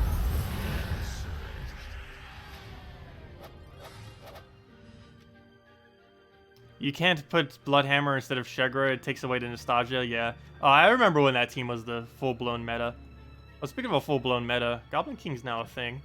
I'm actually going to take this battle. I haven't even used oddly enough, I don't know why I haven't yet, but I haven't used Goblin King a single time since he's been buffed. I think I'm mainly waiting for the new hero class, is why I haven't really touched it. So we'll have it next Friday to explore it a lot. But yeah, they did buff Goblin King. They gave him automatic extra turn now, which made him from being one of the most useless legends in the game to really, really decent legend. He's still not really high up there because his traits are abysmal and his ability is completely defensive. for the most part, other than the mana accumulation. But, or the board control, I should say. Well, I guess he can technically get mana accumulation off of board control. But, the main thing that makes that viable now is you can just go and get one of the best summons in the game without losing your turn. Because almost every goblin in the game is insanely good. There's very few goblins that are bad. Actually, I don't even think any of them are. The main reason being is that they all have automatic extra turn, including himself. Also, it'd be funny once they finally add a goblin mythic as well. I don't think that's for a while now, though, but that's going to be probably one of the most frustrating things that we'll ever add once they finally do that. Oh, yeah, you got a kill. Look at that. He's still useless, though, and he'll die to burn. Or to that works too. Actually, do we even still have the Great Maul team set up? I think I do. This lane around. I think I had it set up right here. Did I overwrite it yet? PvP Devour. Yeah, I have a different variant of it set up. I have the modernized version of it. The old school version of it is +2 yellow, Great Maul, Mercy, Inferno King, Shegra. But this is more of like the modernized version of what it looks like. The new banner from Guardians, followed by Great Maul, Mercy, Inferno King, and Bloodhammer. So basically the banner's different and the lash strip's different. Okay, we'll get that down on anything. He doesn't have immune right now. He's using the frost thing. So I guess we'll throw it down, why not? We'll do that. Hopefully get a Inferno King in there. Do we even have alignment? Yeah, we do. So we'll go get that in there. And dead. And yeah. That's what the team looks like. Classic. Except modernized. But still. This is like real old school meta, like 2 years ago, best team in game. Except with the different banner and Shegra there instead. You can still run it with Shegra and different banner though. Not like you have to run it this way. This works slightly better. Oh, I think I had alignment and just ruined it. Pretty sure I did. We'll stick it brown for now. That'll give us more options. Except even with more options, we still can't land it, fail. I'll move that over. Still can't land it. I'm just going to throw it because we need something to happen. And then we just do that. And basically everything dies. He sure loves getting summons. I'll take that down. He'll poke us. We'll poke him back. Somehow that's not enough to kill. We'll mercy it. And that should give us a skull somewhere. And dead. We could also extra turn it if it wasn't enough. But yeah, classic Great Maul. Actually, this isn't the classic version, but close enough. It's still amazing. Also, why am I doing casual PvP on normal battles? If I'm doing normal battles, I should be going back to normal PvP. So we're still getting ridiculously hard battles, apparently. I'll go get a nice Mercy in there. Immediately gives us Great Maul. I kind of want to keep those blues, but we'll just take it for that for now.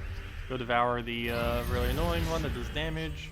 Get a bunch of skull spam right. Oh, oops, I did it with the wrong convert. For whatever reason, I thought I would do red skull. Forgot it's brown to red and green to skull. I'm just so used to teams like this having red skull because of Divinia and stuff like that. Did we skull it? I think so.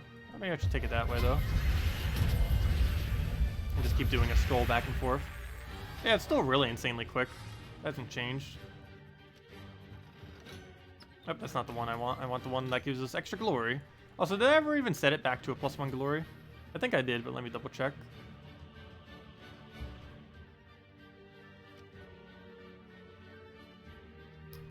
Class, check. Yeah, we did. Nice.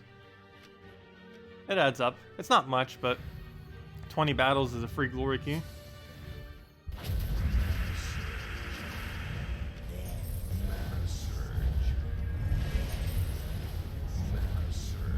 And then we just pull everything. One shot everything, that works. That's pretty much the weapon in a nutshell. Yep. One shot everything. At least on the lower battles.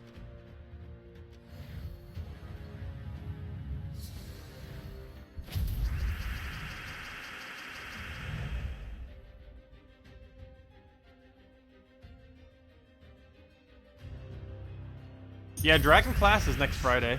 Dragon Mythic, I mean, not Dragon, Goblin class is next Friday. I don't know what next Mythic is, or next Goblin Mythic is, though. Next Mythic's the same exact time. But next Goblin Mythic is... I have no clue when. Oh wait, or is next one actually Goblin? I didn't even bother checking his typing. I don't think it is. I know that he's a Daemon and that he transforms a bunch. I didn't actually ever bother looking at what type he is. Let me see. He is... let's see. He is a Daemon human. Okay. Let me double check. Let's see. What's the next Mythic after that? Didn't bother looking ahead on Mythics. Let me see. Control find Mythic. See how many come up. Why so many coming up? Let's see. Suncrest Mythic. What day is that? December 7th. It is a Elemental Strix. So probably from Suncrest then, right? Right? Yeah, it is. Deal magic +1 damage to all enemies boosted by red gems and burning enemies. If there is a firestorm, deal double damage. Wow, that's a lot of damage. It's 2 times boost ratio, by the way. So for every red gem on the board and every burning enemy, that's 2 times extra. So let's say there's 10 on the board, there's 3 red enemies, that's 13, that's 26. That's 26 damage plus its base value, let's just say 25. That's 51, that's 102 damage full AoE to everything. That is a lot of damage. Hey, a Jewel Gnome! I just was looking forward, and apparently we're getting a new gnome of Jewel Gnome next time. Apparently it will be giving jewels. I wonder if that means it will be giving diamonds as well. Hopefully it'll at least be giving shards if it doesn't give diamonds. Anyways, as far as that new mythic, it has a 50% chance to burn a random enemy at the start of its turn. Interesting. It doesn't seem like it's going to be too over the top. Its ability seems great. Its traits seem awful, though. Let's see, what's the next mythic after that? Or do we know the date? Oh, we are getting a Goblin Mythic. You're correct. Goblin Mythic is coming on January 4th. It's going to be the first Mythic of next year. So next year is going to be awful. So deal magic +4 damage to an enemy with a chance to devour them equal to my attack. Oh, wow. Gain an extra turn. Yep, you are correct. So if you had 100 attack, he would have a 100% chance to devour for 24 mana. And unlike Great Maul, it is repeatable indefinitely. So you can just keep devouring over and over and over and over again. And other than that, he has Regeneration, Plague Touch, which allows him to disease every skull. And his unique ability is Steal 4 life when matching brown gems. So using him on a brown spam team, which would already be used with things like Mountain Crusher and Dragon Eye and every single brown meta team. And Mang and stuff like that. So, yeah, that's going to be awful. That is going to be awful. We'll see how that goes. But yeah, that's gonna be a nice mythic. It's basically just infinite spam of Devour. You just throw Stargazer on it, get it to like near 100% Devour rate, and then just start 100% devouring everything. I still feel like Great Maul would be better for quick teams and stuff, but in battles that go on for a longer period of time, it's probably going to be pretty nice. It might also become meta for Delves as well, assuming there's nothing with immune to Devour. That's just the easiest way to get around it. The biggest issue is I believe that one tier 4 battle with the dwarves gives you everything immune to Devour. But if I'm not mistaken, that might be the only one that does. And if that is, then that's going to be pretty easy to use in Delves then. You can easily just run Mountain Crusher with it, feed all the mana you need for it, and then auto-win off of Gigantic Attack. Return of the Goblins. Oh yeah, the Return of the Goblins are definitely happening. This Friday, they're going to slightly return between the Giant King buff as well as new hero class, and then it's going to return again this next year, since the first mythic of next year is a really good goblin.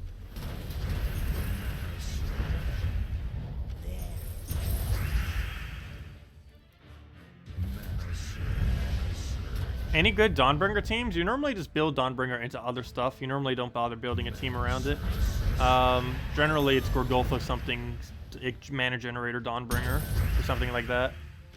Really depends what you're trying to use it for. But more often than not, you don't actually build around Dawnbringer. You just happen to use it because you need barrier. So you're using Guild War a lot to try to build specific Guild War color teams. You use it in various game modes a lot just because it covers 3 colors and it helps filling all the gaps. But very rarely would you go out of your way and just like build a PvP team out of Dawnbringer. There just isn't the need to. There's a lot of stuff that's quicker than it. Dawnbringer's really good for winning, but it's not good for winning quickly.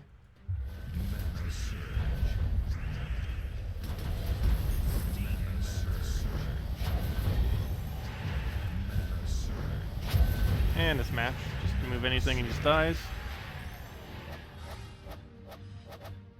Dawnbringer in PvP, you could get away with it. You just need to run like a really heavy AoE team. Let's see. But yeah, it would generally just be Gorgolfa variants then. You wouldn't really need much else.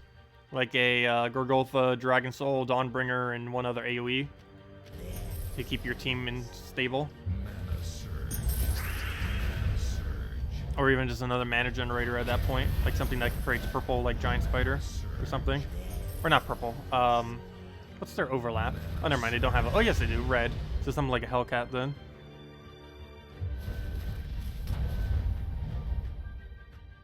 Yeah, I don't think any of the quicker PvP teams use Dawnbringer.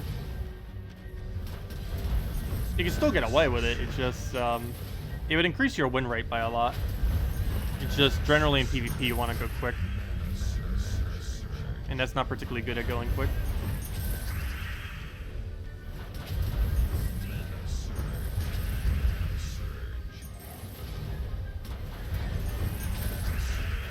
And that's match.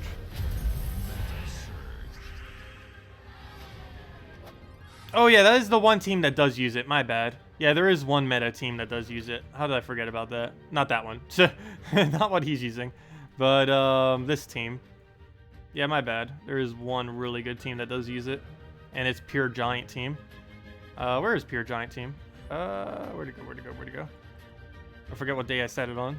It's one of my defend days. I believe it's green. There it is. My bad. But yeah, Yarol, Fire Giants, Dawnbringer, Hindla. The one time when Dawnbringer actually is really good in a team. And you would need Titan class for this, so generally you have by default Titan set because it's used for everything. But it helps keep Yarol alive, and it works really well for covering everything that this team really needs. The only thing it doesn't cover is purple, but it's fine. Okay, we'll take a red. This is the last of our mana. He's going to bandit spam. Really, I didn't even realize that. His whole premise of his team is to keep summoning over and over again. How annoying is that? Well, there goes his Dawnbringer. We'll go take a red, though. Get that off the way. Go throw that down. Go kill Sunbird so we don't have to deal with it. Actually, I should probably kill the hero first, just so it doesn't keep spamming. And it doesn't go for a cast, and it just dies because of it. But yeah, that's the one Dawnbringer team that you would kind of actually use a Dawnbringer for PvP. That's about the only instance you would bother.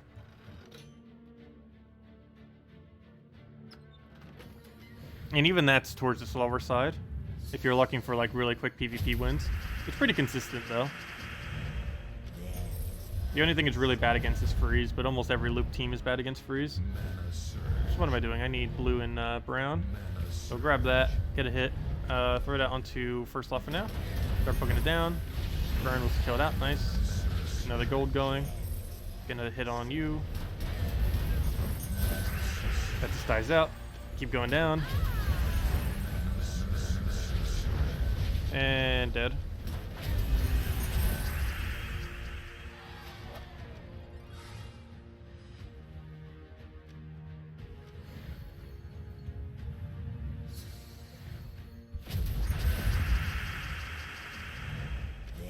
Move that. Get the brown there. Doesn't even surge, but we'll take the blue. Get way more mana than we would need, and then start hitting them down. The one-shot pistol. Until it doesn't one-shot.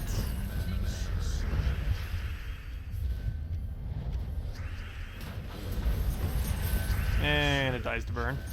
And it dies to burn. Or dies to skull. Really? I wanted to kill it with burn.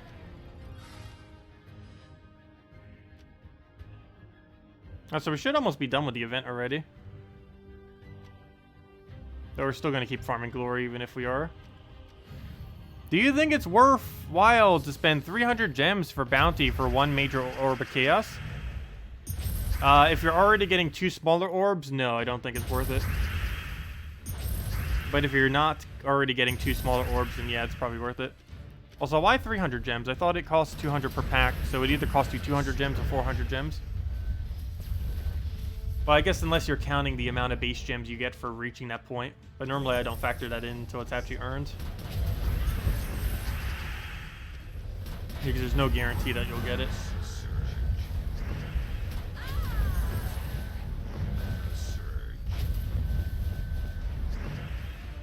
They accidentally used Urska Glory Farm for today. That's funny.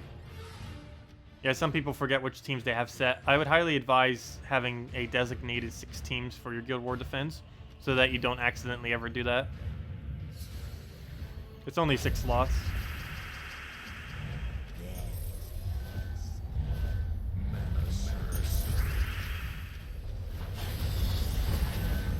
Also, what on earth is his level? Gosh. He still didn't even have an epic border, which meant he had to have been level 50 to 99. Because he only had the ultra rare border. Never mind, even lower than that. Oh, duh, never mind. Epic is what you get at 50 to 99. Ultra rare is 25 to 49? Or is it 20 to 49? I forget what it is, but that is super low. Wow. Got a really low level in there. How are we not done with the event? How many more do we still need? Oh, well, we actually still have several. We need to go get 68 more kills. Well, definitely need to go do that then. Keep killing out reds. Oops, not in ranked. Do it in casual. So we can just get the free glory.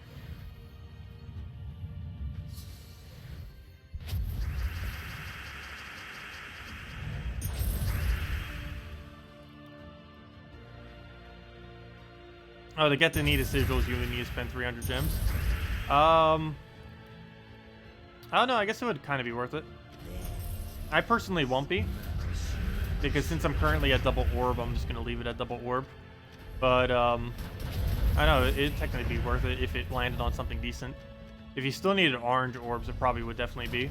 I'm slightly concerned by doing it because I have a better chance of getting something I need off of 2 smaller orbs than 1 bigger orb.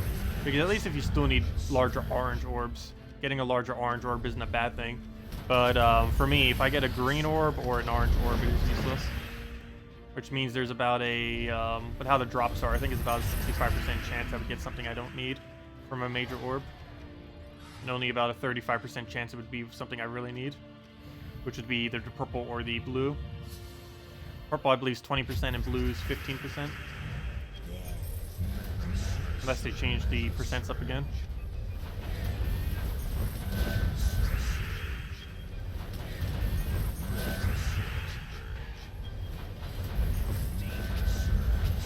That battle went really well. Come on, he's not dead though. Here, have this. I almost never get to cast him.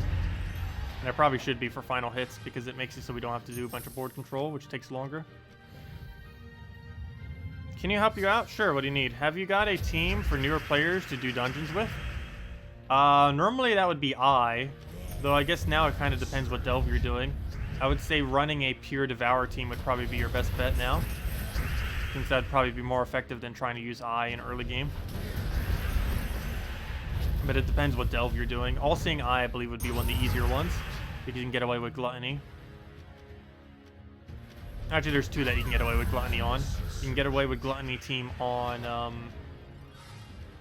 Sea of Sorrows, and you can get away with it on All-Seeing Eye. Both of those 2 locations would allow you to just form some form of Gluttony team. Where you run 2 Gluttonies and 2 support troops for those 2 Gluttonies. And then win off of just random Devours.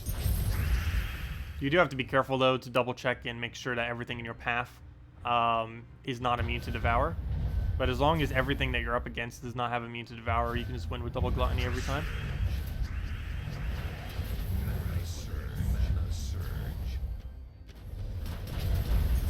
And if they do have Gluttonies in your way, you're just going to have to go with some kind of Dragon's Eye team with some kind of cleanup troop. I don't know what you use as an early game cleanup anymore, though. I guess you would have to use Dragon Cruncher if you have it. I think that's the cheapest thing you can do. Though it's an epic, so you might not have it laying around.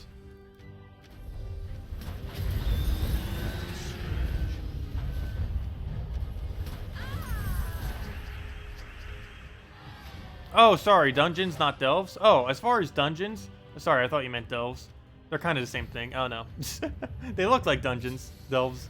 But no, if you mean actual dungeons, the easiest way to do that is similar strategy. You just run barrier spam with something like Dragonian Monk into Devourer. One of the easier, cheaper ways is Cockatrice Bullets with Dragonian Monk, and then you just throw like Apothecary or something on your team. And the other method would be to do Gluttony again, and just run like 2 Gluttonies, Dragonian Monk, and something else, like your hero or something.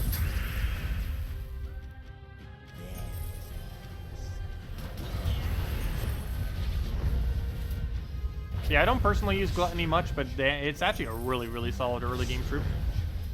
It's the best Devourer you have until you get Legends and Mythics.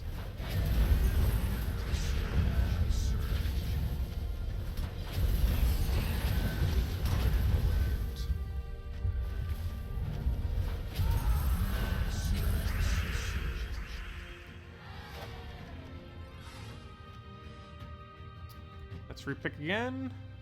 I guess we'll take that one. A little bit harder, but still pretty easy. It feels so weird seeing everyone with maxed weapons. Because it's so easy now because of delves. Why did I take that? That was completely pointless, but I will. Go hit it again. That'll die. Hey, they still die pretty much in one shot.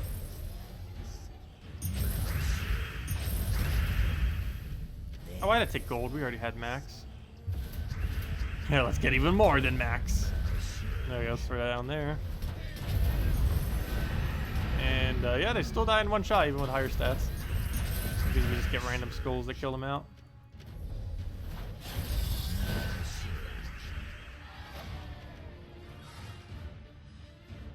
Yeah, repick all those again. Hey, Archangel using Arc thing, or whatever it's called, Archon statue. Ooh, 4 reds, that's what I want to see. Very nice. Threw that random Dawnbringer in there though, that's annoying. At least he starts with no mana. What's he using now starting with no mana? Doesn't Bar gain half mana? Pretty sure it has a trait where it can. I guess he's not using it. No, he has no talents selected. Really? He didn't bother selecting a single talent off this tree. It feels weird seeing that, because the only way you can ever have that is if you've never clicked a single talent ever on your tree. Otherwise, it would show at least one. Yeah, that means since he has unlocked that class, he has never touched the page where you can set the perks for your class. I don't think I have a single class like that right now. It's actually really rare to see them. You have to be crazy not to gain extra free benefits. But it could just be because it just started leveling it recently. It just hasn't bothered going to the page. Also, most of the earlier ones on most trees are pretty bad, but I know he could start with half mana already. He's not even utilizing it.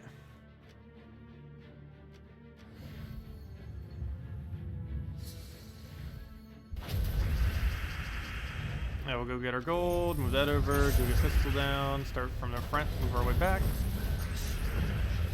Another gold burst. Throw that again, just go down the line. That's funny, it's using almost all Delve troops. Or it's using the 2 Delve Legends. Oh, that reminds me. We could actually build a team out of just the Delve Legends. That would be funny. There actually is 4 Delve Legends now, because there's 4 Delves. That'd be a horrible team, but it would still be a team. You didn't get a notification? Yeah, it's been weird about notifications lately. Also, it still has that weird notification where it says I'm always streaming in like every single video. YouTube still hasn't fixed that for me yet. It is so annoying having to get in contact with them. For such a big company, you'd think they'd have slightly better customer support. But move that. Take purple. Go grab a brown.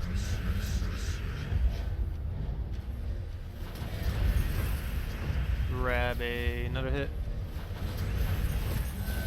Though that is one thing that Gems of War always had pretty well. Gems of War has insanely good customer support. It's been one of the nicer features that this game has always had. And like a really nice community behind it.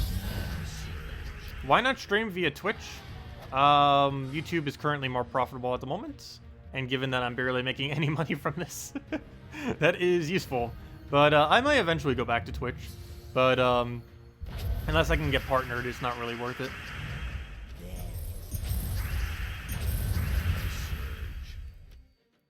Also, Salty basically does that role now, so I don't really need to go over to Twitch. I'll cover YouTube, she'll cover Twitch, and there we go. Let's see. Take that over. Get the other hit.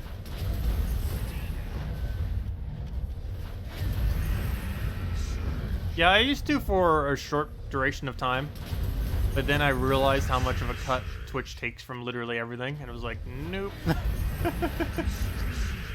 There is more of a viewership, though, but it depends what game you're playing. For a game like Gems of War, there really isn't a higher viewership there. You'd have to be playing a game that already has a concentration of people. Like more well-known games than something like this. There is a possibility I might start using Twitch in the future to stream other games. But as far as Gems of War, my Gems of War streams will always be on YouTube. But I have been thinking about starting to stream other games onto Twitch. Like, not Gems of War games. I'll throw that down. What else we need? Go and get some gold. Get the hit.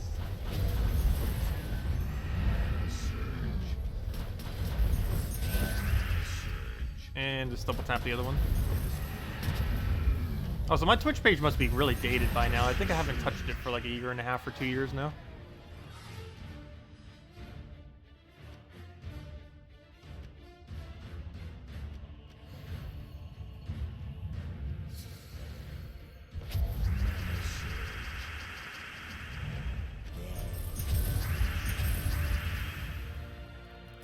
What else we need? I'll take a brown.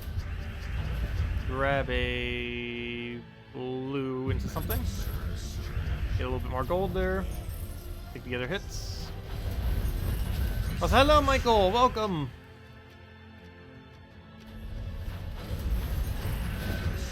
And a few more hits will do it. I want to do that before it devours us at 100% chance. Oh, wait, never mind. Wait, why did I think you were the other one?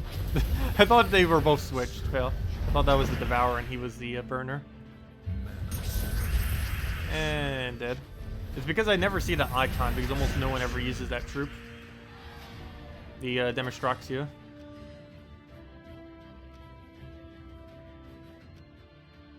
Also, we'll have the redeem code in a little bit. Actually, we'll probably give it out as soon as we reach the final amount of reds that we need for the event objective. Then we'll give out the code. And we'll have another one tonight, and we'll have another one tomorrow. And then Salty needs to give me more because we'll be out at that point. We'll take the blue right there, boom. What is the third and fourth troop called? Third troop is Cedric Sparklesack. He's only obtainable from Vault Keys. He's the main thing that's making Bronze Lock Pistol work because he gives 100% gold bonus. He's basically the fair Shra of gold and is a very, very solid troop. It does require anywhere from about 10 to like 30 Vault Keys to obtain him though. But yeah, he's just a completely random drop from Vault Keys. The final one is the new Glory troop that came in. You can get him for 300 Glory this week. He's completely useless as a troop, but for this week he does give 5 additional Glory per PvP battle that you use him in. So using him for that purpose is very good because that's a lot of free Glory. It's the quickest Glory rate you can ever get in the entire game when when he's around, or you know, when a +5 Glory week excuse me, is around. Been needing to sneeze for a while there. But, yeah, definitely worth farming him up. He may cost 300 Glory, but you'll make that back in, like, under an hour of using him. Oh, maybe an hour. Because he'd probably earn you about 300 Glory per hour on top of what you're already earning. Maybe a little bit more than that. Depends what your win rate is. Anything you can replace him with? Cedric? Unfortunately, in this particular team, there's no replacement for Cedric. The best you can do is like Alchemist or some kind of thing with Merchant, but there's a big difference between the two. Merchant's only 25%, whereas Cedric's 100%. Yeah, there isn't much of a replacement for Cedric, unfortunately. He's one of the few exclusive drops in Vault Keys. Actually, he's the only exclusive drop in Vault Keys that is actually useful. Every other drop is pretty much useless, except for him. They did increase his drop rate a couple months ago, a couple patches ago, I mean. But it's still relatively low. As far as getting vault keys, easiest way to get them is during vault events. I believe the next one's in 2 weeks from now, 2 weekends from now. But other than that, quite a few game modes give vault keys. Like right now, depending on how far you get, I believe you can get 2 vault keys from Bounty Hunter. You have a reward tiers they're specifically on, but you can get 2 vault keys from that. Raids give it, invasions give it, and I believe that's everywhere. And maybe the new game mode that's coming out will give it as well. The Tower of Doom.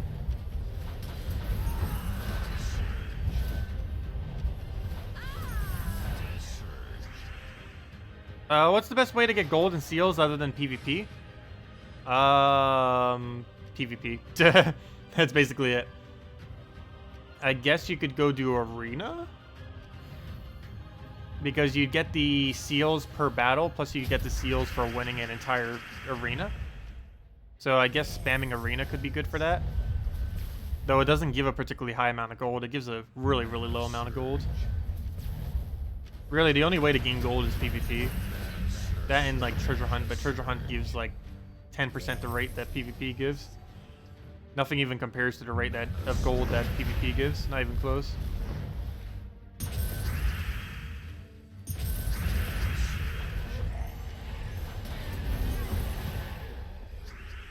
The weekly Delve event is also always an easy vault key. Oh yeah, no, well, maybe not, because they're one thing that happened this patch, which we haven't gotten to see yet until this Tuesday, is they rebalanced the scoring system with faction events. So you have to keep moving forward, and I don't know if they overall nerfed it for the entire thing or what, but we'll find out this Tuesday what's up with that, and we'll be going over it, of course, during the event thingy. But they did completely overhaul how faction events are scored now. The most important thing to note about it is just don't camp level 20 anymore. You'll score excessively low if you do.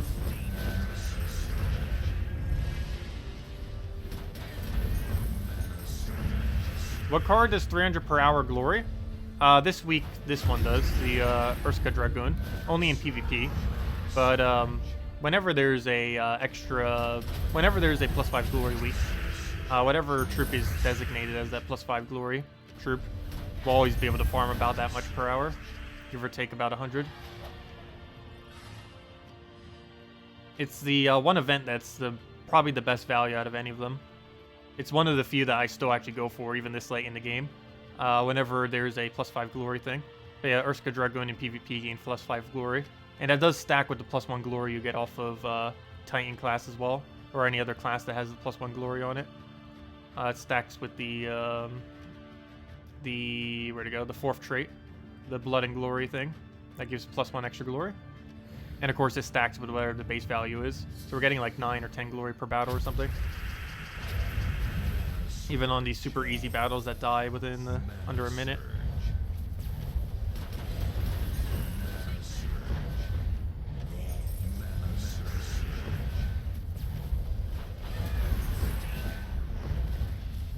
Hey, there's a gluttony in there. I was wondering what happened with that explosion at the beginning. And dead. Yeah, I think we get 10 glory for that. And 9 glory, never mind, 1 off. Any team delve for Guardians? Gorgolfa, Divinia, something still works pretty good.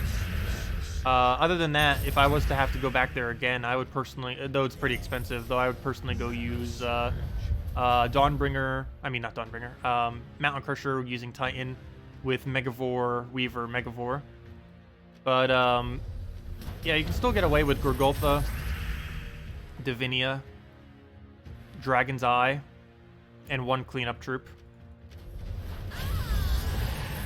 And you would be allowed to use Ubistat as that cleanup troop if you wanted to. Though you could use anything else that you wanted as well that you have laying around. You can also still throw a Cockatrice in there and go something like Cockatrice, or Dragon's Eye, Cockatrice, something, and then Sylvania Mora. I believe that's why I used at the end there, but it was back when Dragon's Eye was really good. But it still would work, it's just a lot slower. And it's cheaper than the other alternative.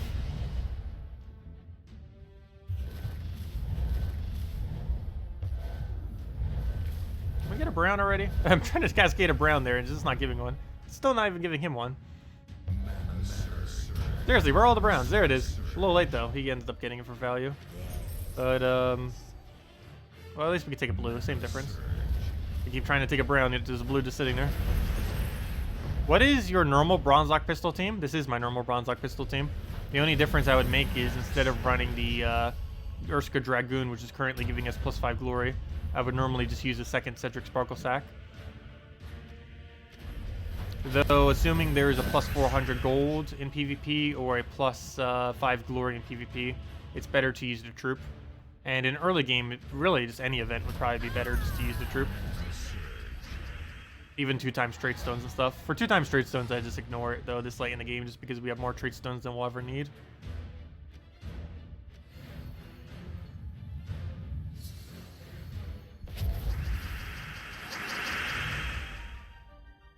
Any low-level team for bounty?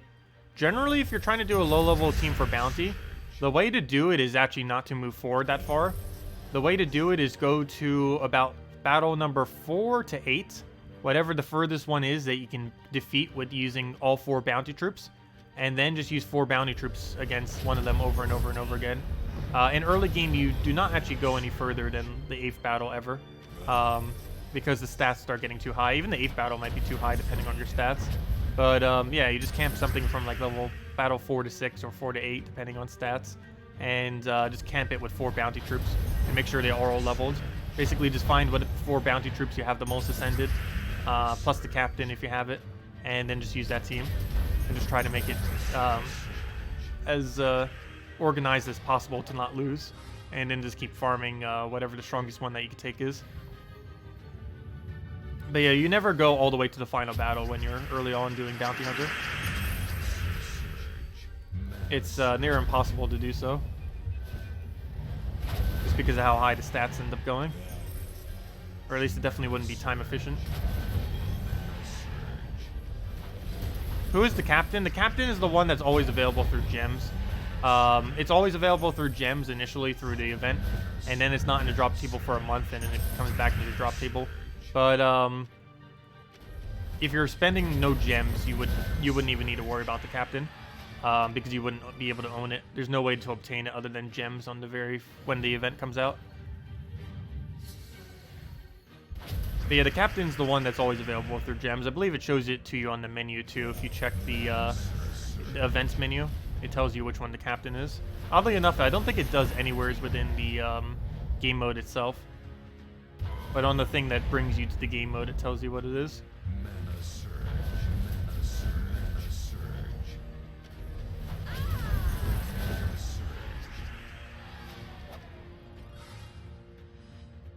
No, we did not do Guild Wars yet today. We always save Guild Wars for the later stream. But yeah, if you go under events, let's see, where's Bounty Hunter? Right here. It tells you what the bounty captain is. I don't know why it doesn't in the other screen. Yeah, I get double multipliers on this event using the bounty captain of Urska Druid. Though unfortunately, the only way to get Urska Druid, oops, I could just click on that. But the only way to get Urska Druid is to buy it with gems. Unfortunately, I think it costs like 90 gems to get 1 copy, and then more as you go forward. But yeah, you don't need it. All you have to do is go to about battle number 4. Or, oh yeah, I don't have any more battles, but like anywhere from about 4 to 8. Camp that battle with 4 bounty troops, and just keep doing that over and over. And the reason you want to use 4 bounty troops is because if you have them traded, which you should, they're pretty easy to trait. Their first trait. Just go and get that and just sit there with 4 multipliers. And it's going to be the quickest, or not the quickest, but the most you'll be able to really earn as a newer player doing bounty.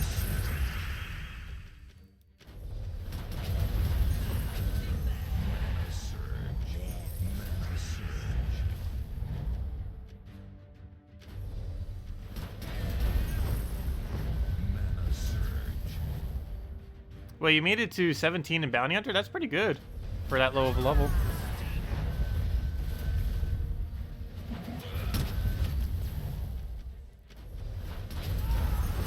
If anyone still has any other questions, just let me know. I'll make sure to go over it.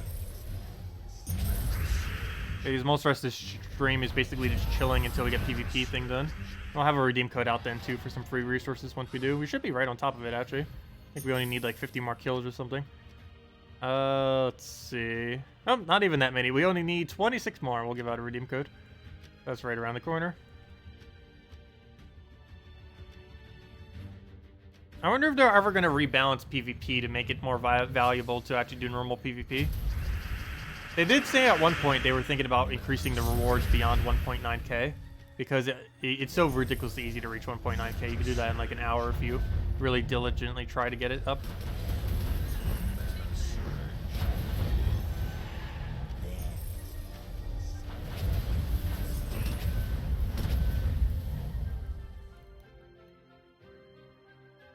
Sure, you can go name all your bounty troops. Generally, the main ones you want to build around are the highest damage source currently available of any bounty troop is... Oh, what's that one guy? Tegrasky Warrior? I keep forgetting his actual way to pronounce his name. But that one brown-red that does true damage and boost ratios based on their armor. That is the highest damage source of any bounty troop currently. The best support troops are things like Parrot, which has Silence, and a new one that just came out this week, which has Entangle. And other than that, Feral Hound is pretty nice for feeding mana as well as Barrier. It's currently the only Barrier option under Bounty. And that's about it.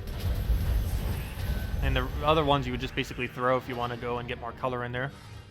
Though as a newer player, I don't know how far you have them ascended, but their multiplier is based on their ascension. So figure out which ones you have the most ascended and basically just choose those 4, as long as they're not horrible together. You might have to replace out one of them for a better one that happens to be lower rarity, but generally just going for the highest rarities to get a bigger multiplier is the best way to go about it.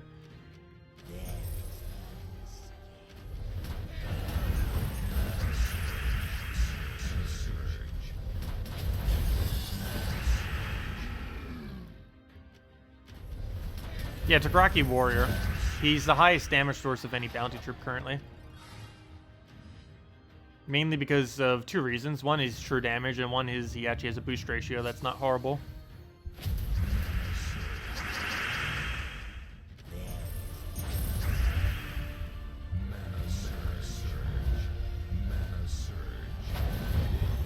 Gave Rift in the team with Parrot and Tegrasky. Yeah, that would be fine.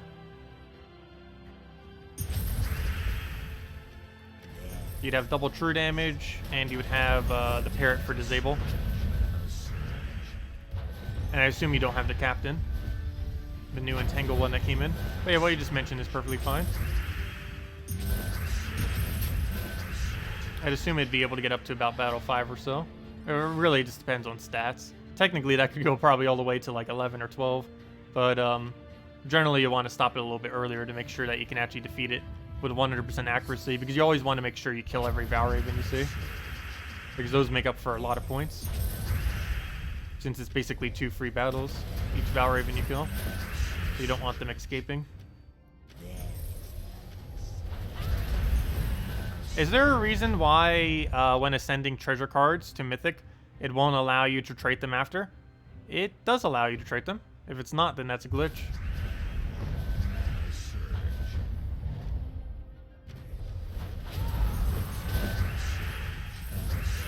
I guess I traded all mine before I ever got them mythic, so I never actually got to see that glitch. But yeah, that seems weird. Actually, then again, I don't even think I have upgraded any of my treasure to mythic now that I think about it, other than the one that default is mythic. And I don't think I fully traded them either, because I keep them at reserve, and so I can go claim the free 2 gem keys whenever we just need to trade a troop. If I don't have any troops to trade, I just go use one of my treasures. Same as if I need a troop to level, I just upgrade one of the treasures. Oh no, the dreaded delay. They still have not fixed the delay with getting into troop menu.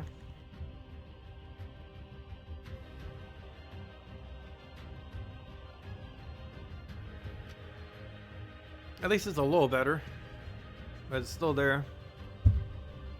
Because they have like way too many things trying to load at once. They have 500, let's see. They have 594 troops trying to load. They have 212 weapons. They have 55 pets. All the team slots and all the data associated with that, and all the banners, and all the bonuses, and all the everything. So much is trying to load at once. Okay, anyways, what am I doing here? I'm doing treasure. Let's see, how far are they upgraded these days? Vaults. Yeah, I never actually did bother mythicking any of them. And I didn't bother fully trading any of them either, because as I mentioned, I trade them as I need them for daily tasks. Also, we still don't have Glory Gnome. We weren't able to get it for free when people were just opening it with gold keys. Let's see. Actually, what are we still missing? We're just missing... Oh! Hey, all the Doom troops! Oh, wait. I never actually went over all the Doom troops, did I? I haven't even seen them myself. Let's go over them real quick. They're not currently obtainable. They won't be available until... Oh, does that mean we see the Doom weapon? Oh, we can't see Doom weapon. Wait. Can we? No, we can't. That's weird. But we can see the Doom troops. Let's go over them real quick while we're in here. But yeah, the only 2 troops I'm actually missing is Glory Gnome, which I believe is in Vault Key drop table right now. I just haven't bothered getting it yet. And Zugoff, which that's not happening anytime soon. That's going to be like another half a year to a year, maybe even more. But anyways, let's go see what all these gates do. I believe they all have the final same trait. Destiny of Darkness, Destiny of Flame. Oh, wait, never mind. Oh, yeah, it's the same thing, except it's based on their color. It has a 2% chance that increases per ascension to I have no clue what. When matching purple gems, boosted by its ascension. So basically, it's a % chance to death mark every single time it takes its own color. And it'll just death mark a random enemy. And it just increases by its ascension. It's either 10% or 12% when it's at max ascension of Mythic. Wait, invulnerable? Oh! That's interesting. I didn't even realize that either. It is the first player-owned troop in the entire game that has invulnerable, which is immune to all stats effects, Devour, Mana Drain, but the most relevant two is it's the only troops in the game currently that are immune to transform and immune to lethal damage. So, yeah, that's pretty nice.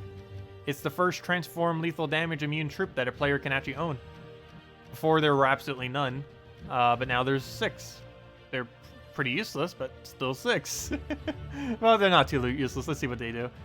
Deal damage to an enemy boosted by Death Marked by 6 times. Death Mark all enemies and then create a purple. Do they all do that? Yeah, they all do the same thing except just for their color. So damage to an enemy boosted by Death Marked enemies.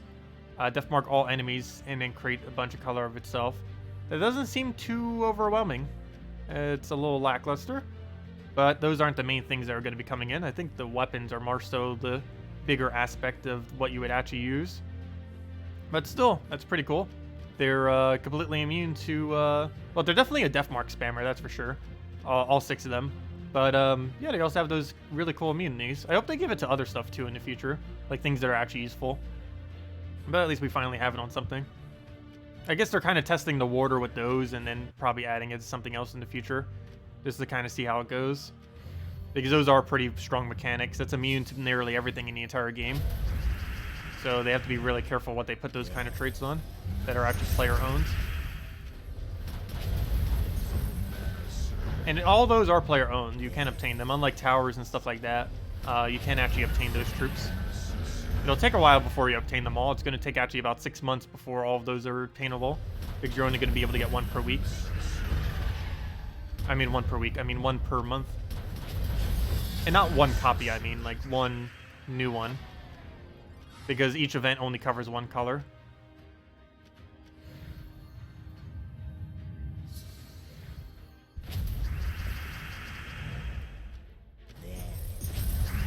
Okay, but we only need about 20 more red kills or so. And then we'll give out a redeem code. And then at that point, unless anyone else has anything else you want me to go over, I'll probably just end the stream at that point. Because we don't have too much else to really go and do other than maybe farm a little bit of glory. I can easily just go do that on my own time. In between other stuff. Let's see, go into this one.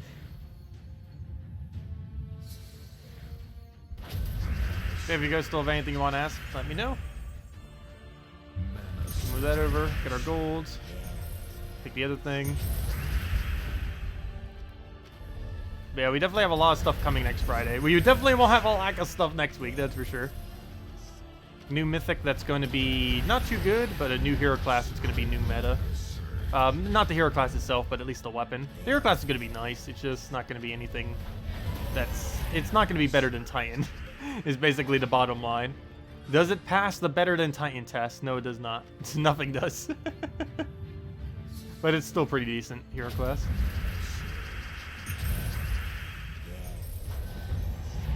Yeah, we'll take that over. Get another hit. Actually, if I'm not mistaken, it's the first hero class that has infinite damage off of extra turn spam. That's kind of nice.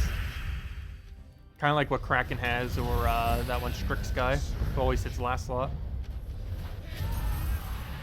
And actually, out of every single extra turn spam troop, he has the most concentrated damage out of any of them. Kraken only does 3 damage to everything. The other guy does 10 damage to a random one, which means he's specifically only doing 2.5 times if there's 4 of them, which is even worse than Kraken.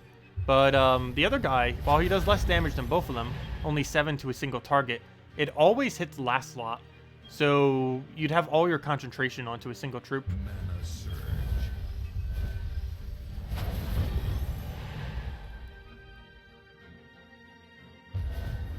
Any advice about weapons for new players?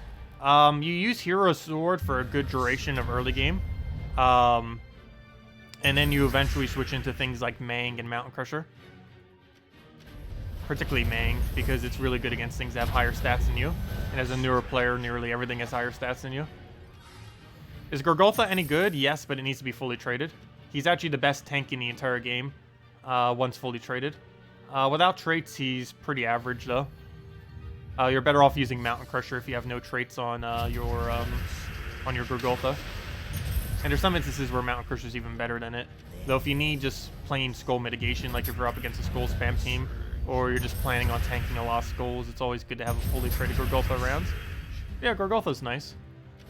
They have nerfed explosions twice now, and it's only 50% mana accumulation, but it cascades so much mana from the board that falls onto the board that it's still really good. Oh, he has that annoying trait where he has like a 25% chance or 20% chance to summon whenever he takes damage. There we go.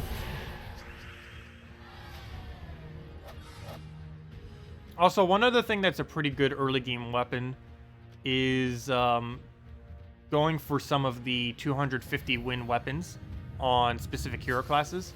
Dragon Guard gives Dragon's Eye, which is really good for Delves. The Mech gives the Dragonator 8000, which this late in the game wouldn't really be used, but in early game context actually isn't that bad. And what was the other weapon? There was one other one I was thinking of. Can't remember what it is now. There's at least one other hero weapon early on in the game that's pretty decent. Actually, I believe it's the one that you get from Titan, which you'd be doing anyways, because Titan's a pretty good hero class to have leveled. But that's from Stormheim, and it ends up giving a weapon that boosts really heavily based on giants on your team. And in early game, you can actually triple kill.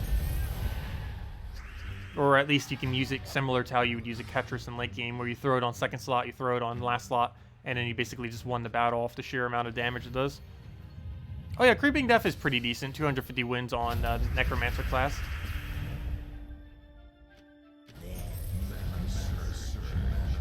But no, as an earlier player, you can basically just go with Crude Club until you have, basically go all in on Brown and Red Mastery. That's what I'm doing on my current Let's Play account, or my newer account.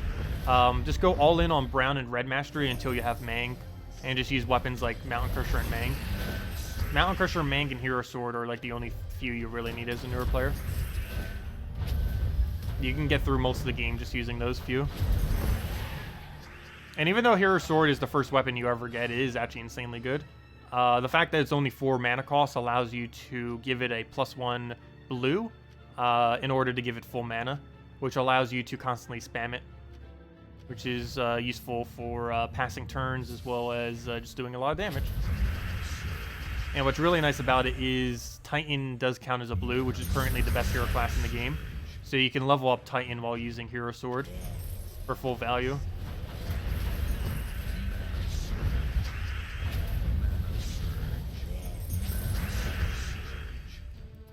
What do we need here? We'll go take a brown, if it'll let me. I should take those yellows first. But oh well, he has such low stats, it's not going to make much of a difference. How did he live with 1 HP? Well, we'll have to overkill that by a lot. But then again, almost all these weaker battles are being overkilled. Currently, the best team we have uses a lot of Golden Cog. Clockwork Sphinx. Oh, I remember when I was using that when Clockwork first came out. It's funny. Wait, Forest Guardian. Why do you need Forest Guardian on that team? But other than Forest Guardian, that team sounds pretty solid.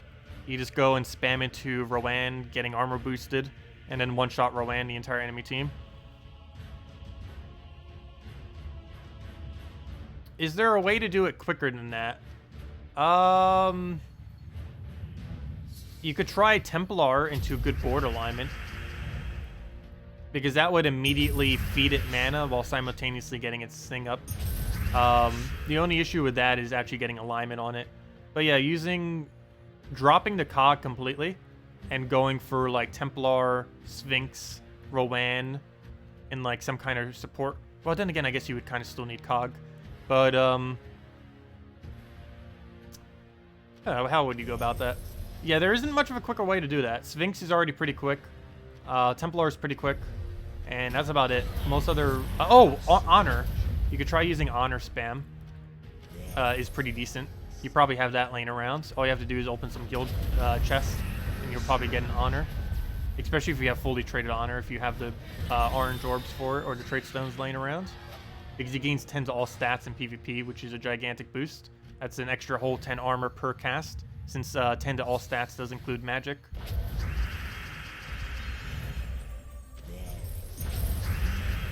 You can get another bronze lockdown. Actually, it's the first one in the battle. Why am I saying another? Very first one to go down. Get a little bit more gold so we clear almost the whole board. Too bad one Cedric doesn't allow you to fully clear the board. I believe a Cedric plus a Merchant does, but not just a Cedric alone. Anything to replace Forest Guardian? Hero with Cog, or trying to think of a mana accumulator. A cheaper mana accumulator that fits the mana. Actually, what would you be missing at that point? I guess you could run a Herdmaster or something. That's relatively cheap and easy to obtain. That still accumulates the mana you need. Plus that has Cleanse. Yeah, using Cog's probably still fine there. Especially if you're just using it with Titan or something. Or even just Mechanist hero class, since you can half-start the mech thingy. The Clockwork Sphinx, I mean.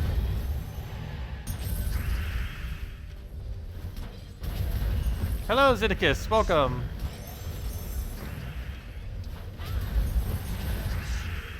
Also, you're right on time for the redeem code. I think we'll have it in a second. We're giving it out as soon as we hit all the reds we need for the game mode, or for the event objective, which I believe we just achieved with those 4 event gems. And yes, we did. Exactly so. Or actually, no, we overshot it by 13. Never mind. Oh, there's 9 event keys. I wish we had more gem keys, though. We are so low on gem keys. I'm only going to have, like, 450 gem keys for the key opening next Friday. Well, we better get lucky. We're going to burn through a lot of resources, if not. Luckily, we do still have, like, an absurd amount of guild keys, if nothing else, but... I ideally do not want to have to burn through them again, but we might have to. We'll see how it goes. But anyways, let's go and hand out a redeem code. I did say as we hit that we would, and we just did. Also, how's leaderboard still looking? I'm pretty sure a lot of people still passed us again. Oops, that's not what I'm looking for. I'm looking for the bounty leaderboard. Nope, we're still top 20. Only one person passed us in all of this stream. So that's nice. But yeah, we're still doing okay. I think we'll be able to keep top 20. Also, hey, there you are, Zeddicus. Wait, where'd you go? Right there. Yeah, I think we'll just stick with this. If we can get 2 orbs with where we're already at, that's going to be perfect. We just need 5 people not to pass us. Which will probably happen, but oh well. Hopefully not. Anyways, let me go and give out the code thingy. Where to go? Where to go? Go in here. Go under this little thing. So that's not what I need. Let's see, it's right over here. Why is it not loading?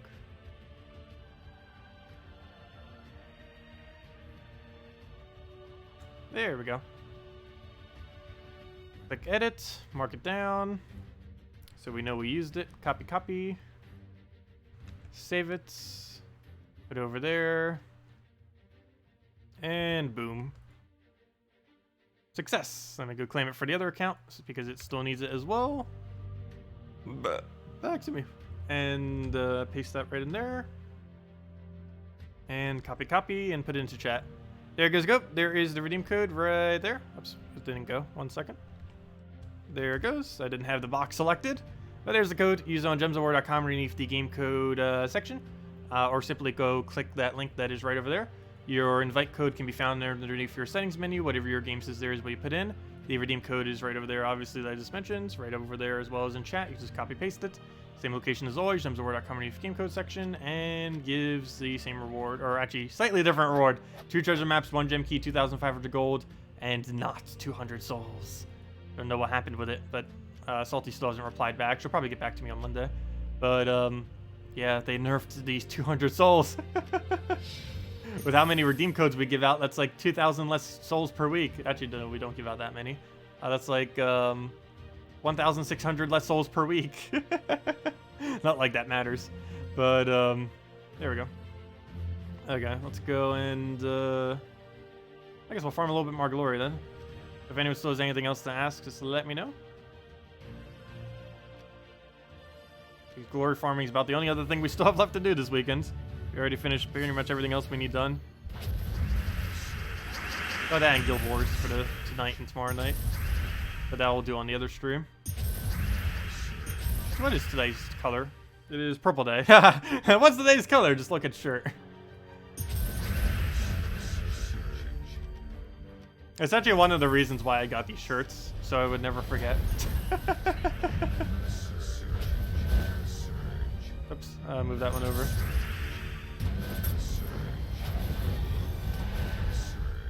The only problem is there's like no yellow shirt that works with that green screen, and the green one is kind of iffy.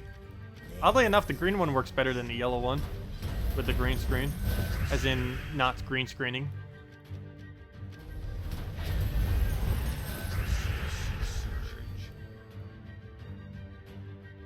Sure, whatever your question is, feel free to ask, and if anyone else knows any, let me know.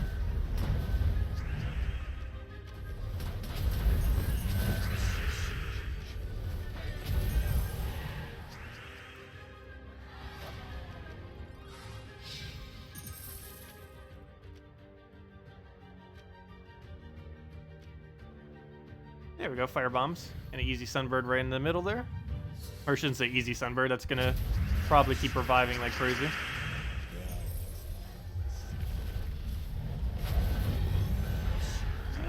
What do we have to move? Take a red for now. Oh, actually I don't need a red.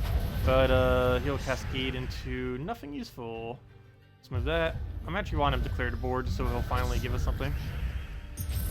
There we go. And now we can just pistol a few times. I don't think that's going to be enough unless we cascade a skull, though.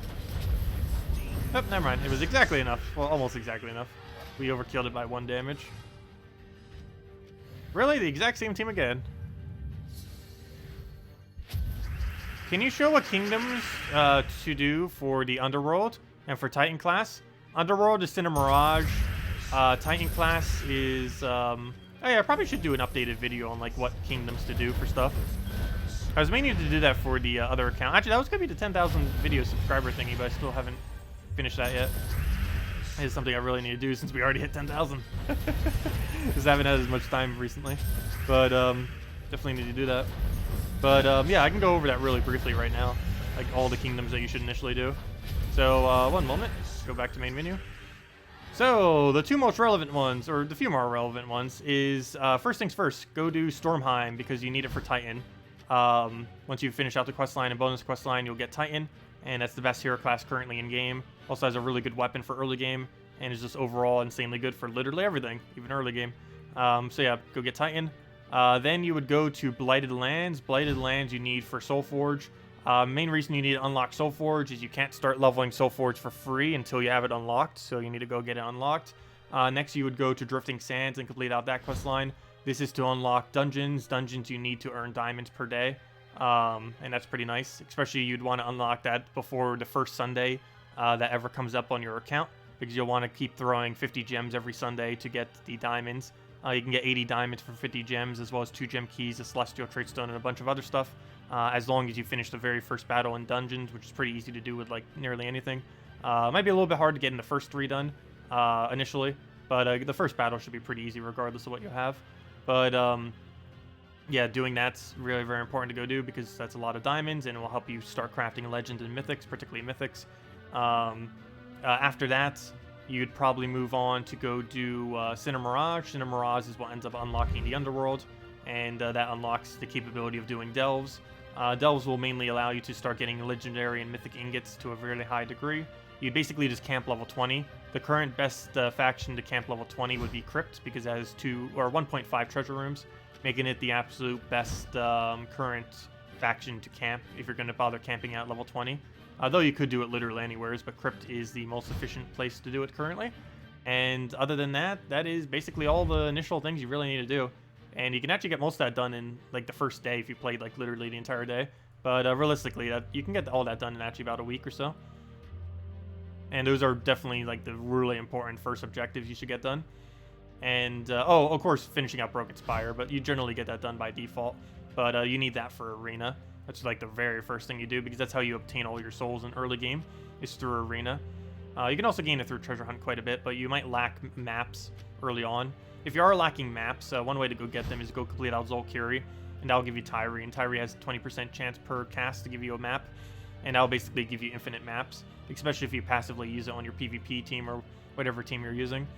But you can also use it in a farming team, like go to one of the gate battles and challenges of this area, like this one, that has a fortress gate with 0 attack. That is always 0 attack unless Luther increases it. There's another battle that you can go do that always keeps that 0 though if you wanted. But it was the one after this. This one always keeps that 0. But doing either of those 2 battles and doing it with something like a Goblin Shaman, Dryad, Goblin Shaman, Tyree, using a Frozen Banner, a +2 blue, +1 purple, that will allow you to gain absurd amount of maps per hour. I think it's upwards of like 60. You're basically getting a map per minute, essentially. Maybe even quicker than that, with only 1 Tyree. It's even better with 2 Tyree. And you can also upgrade it to Green Seer, Giant Spider, double Tyree eventually. But either or, and just farm maps there. And that will give you all the treasure hunt you ever need. And that's basically all the initial stuff you need. Every other kingdom is near pointless to do. At least initially. You do want to eventually do them. But there's no immediate need to do every other kingdom currently. Those are like the only real main ones. Broken Spire, then Stormheim, then Blighted Lands, then Drifting Sands, then Cinder Mirage, and then maybe Zolkiri. And that's about it. Those are technically the only ones you ever need to do for early game.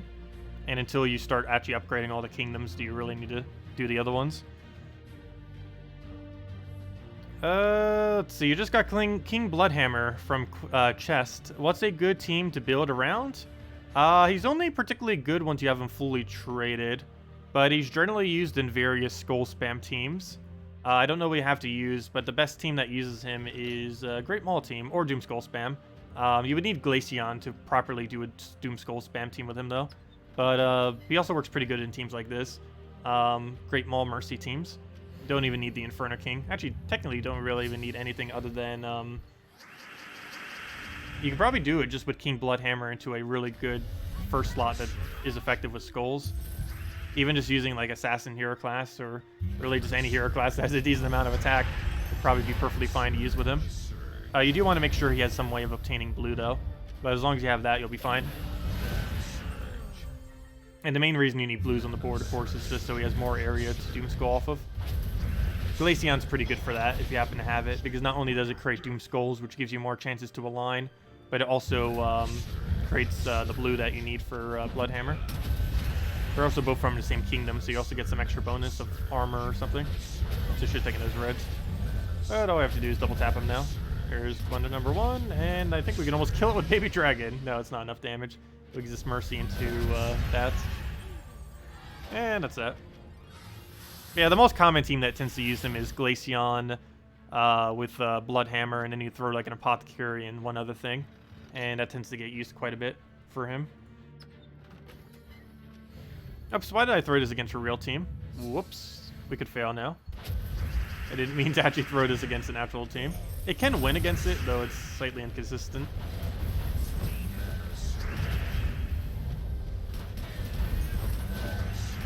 It looks like we're gonna win. Bronze Lock Pistol. It's gonna be fun when we have the even more overpowered version of Bronze Lock Pistol next week. I'm really curious if they're gonna rebalance it at all. I really hope they don't. I want to see how amazing that weapon will be if they don't rebalance it at all. That would be really fun for a few weeks.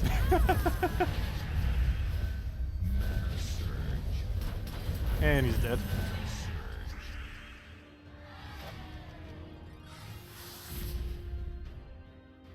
Could I show a good Skull Spam team with Web Spinner and First Slot with its recent buff? The recent buff doesn't actually help it do any better in Skull Spam teams. The only thing that its recent buff changed is it's now good. It's better with Weaver. The whole point of why they even did the buff was to make Weaver better. So now when Weaver webs off of its ability, and it then summons a Web Spinner, that Web Spinner then will immediately be able to do triple skull damage.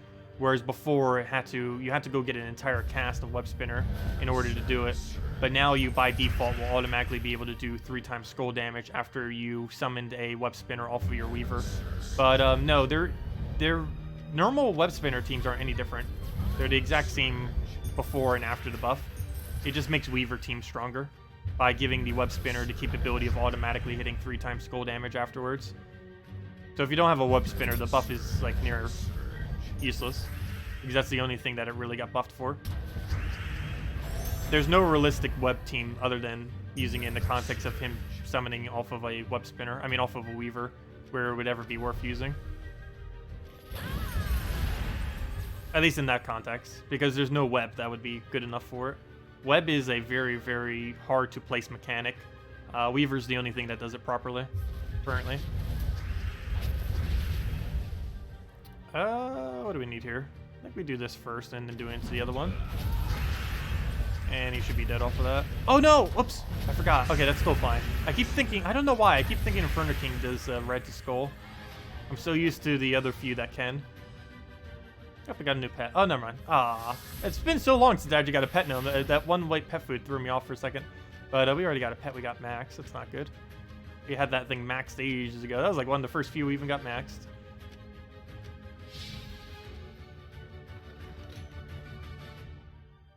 But yeah, if you are going to use a Web Spinner Skull Spam team, generally you use it with Web Spinner, Yasmin, and follow it just with any 2 support troops. Like a Green Seer or something else. You can even just run it into Green Seer Giant Spider Loop if you really wanted to. The biggest important thing about Web Spinner teams, Skull Spam teams, is not even necessarily to put Skull Spam on it. It's just simply to put so much green spam that you never end your turn. And then you can kill it with a combination of Skull plus green spam. It's really bad against freeze, but other than that, it's pretty decent.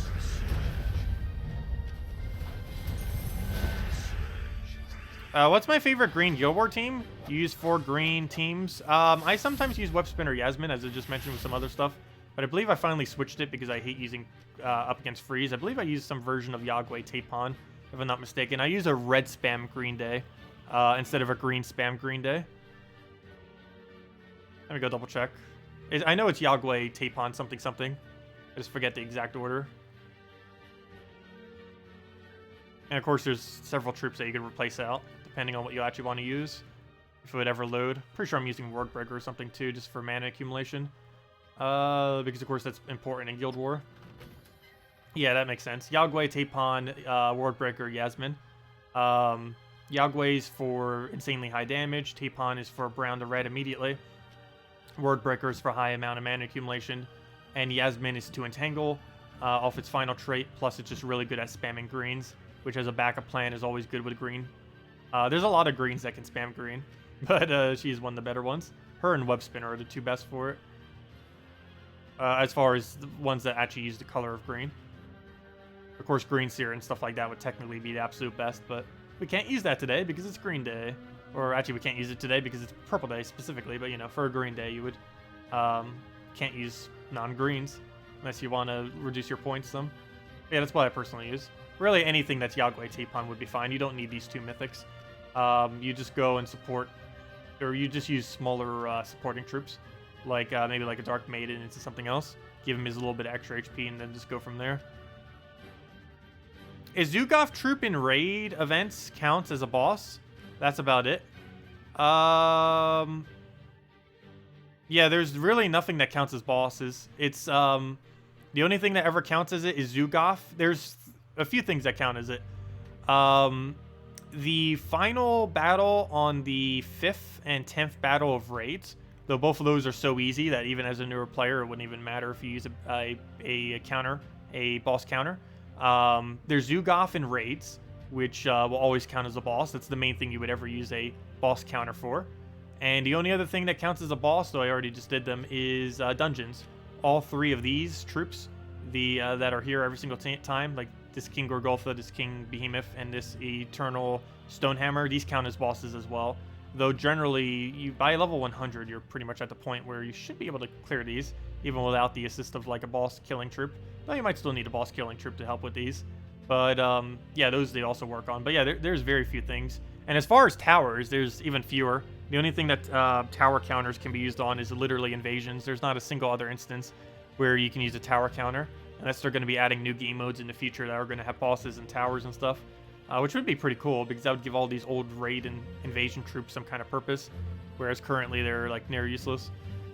Is Yasmin chosen worth crafting? No, for the most part.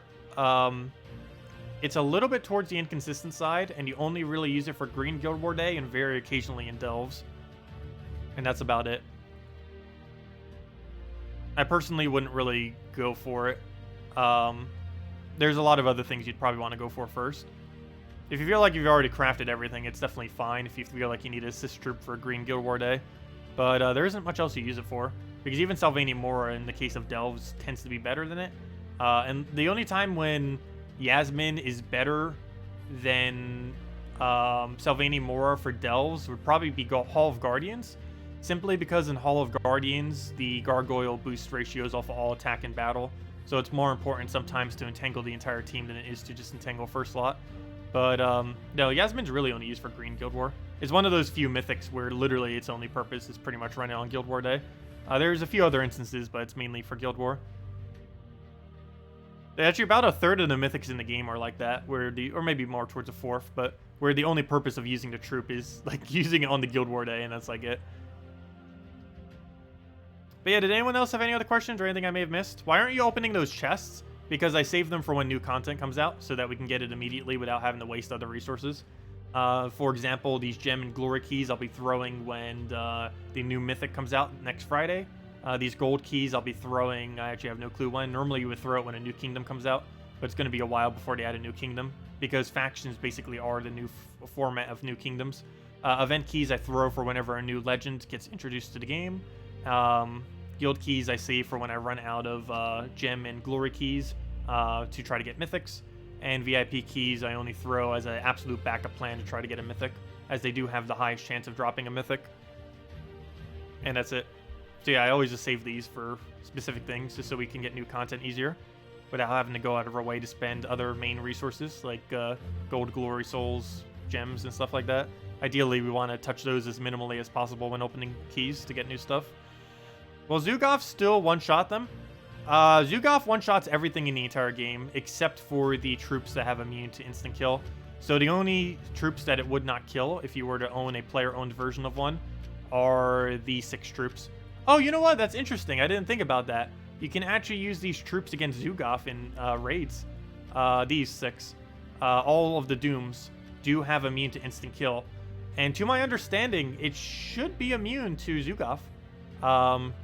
We'll find out. But yeah, the invulnerable should make it immune.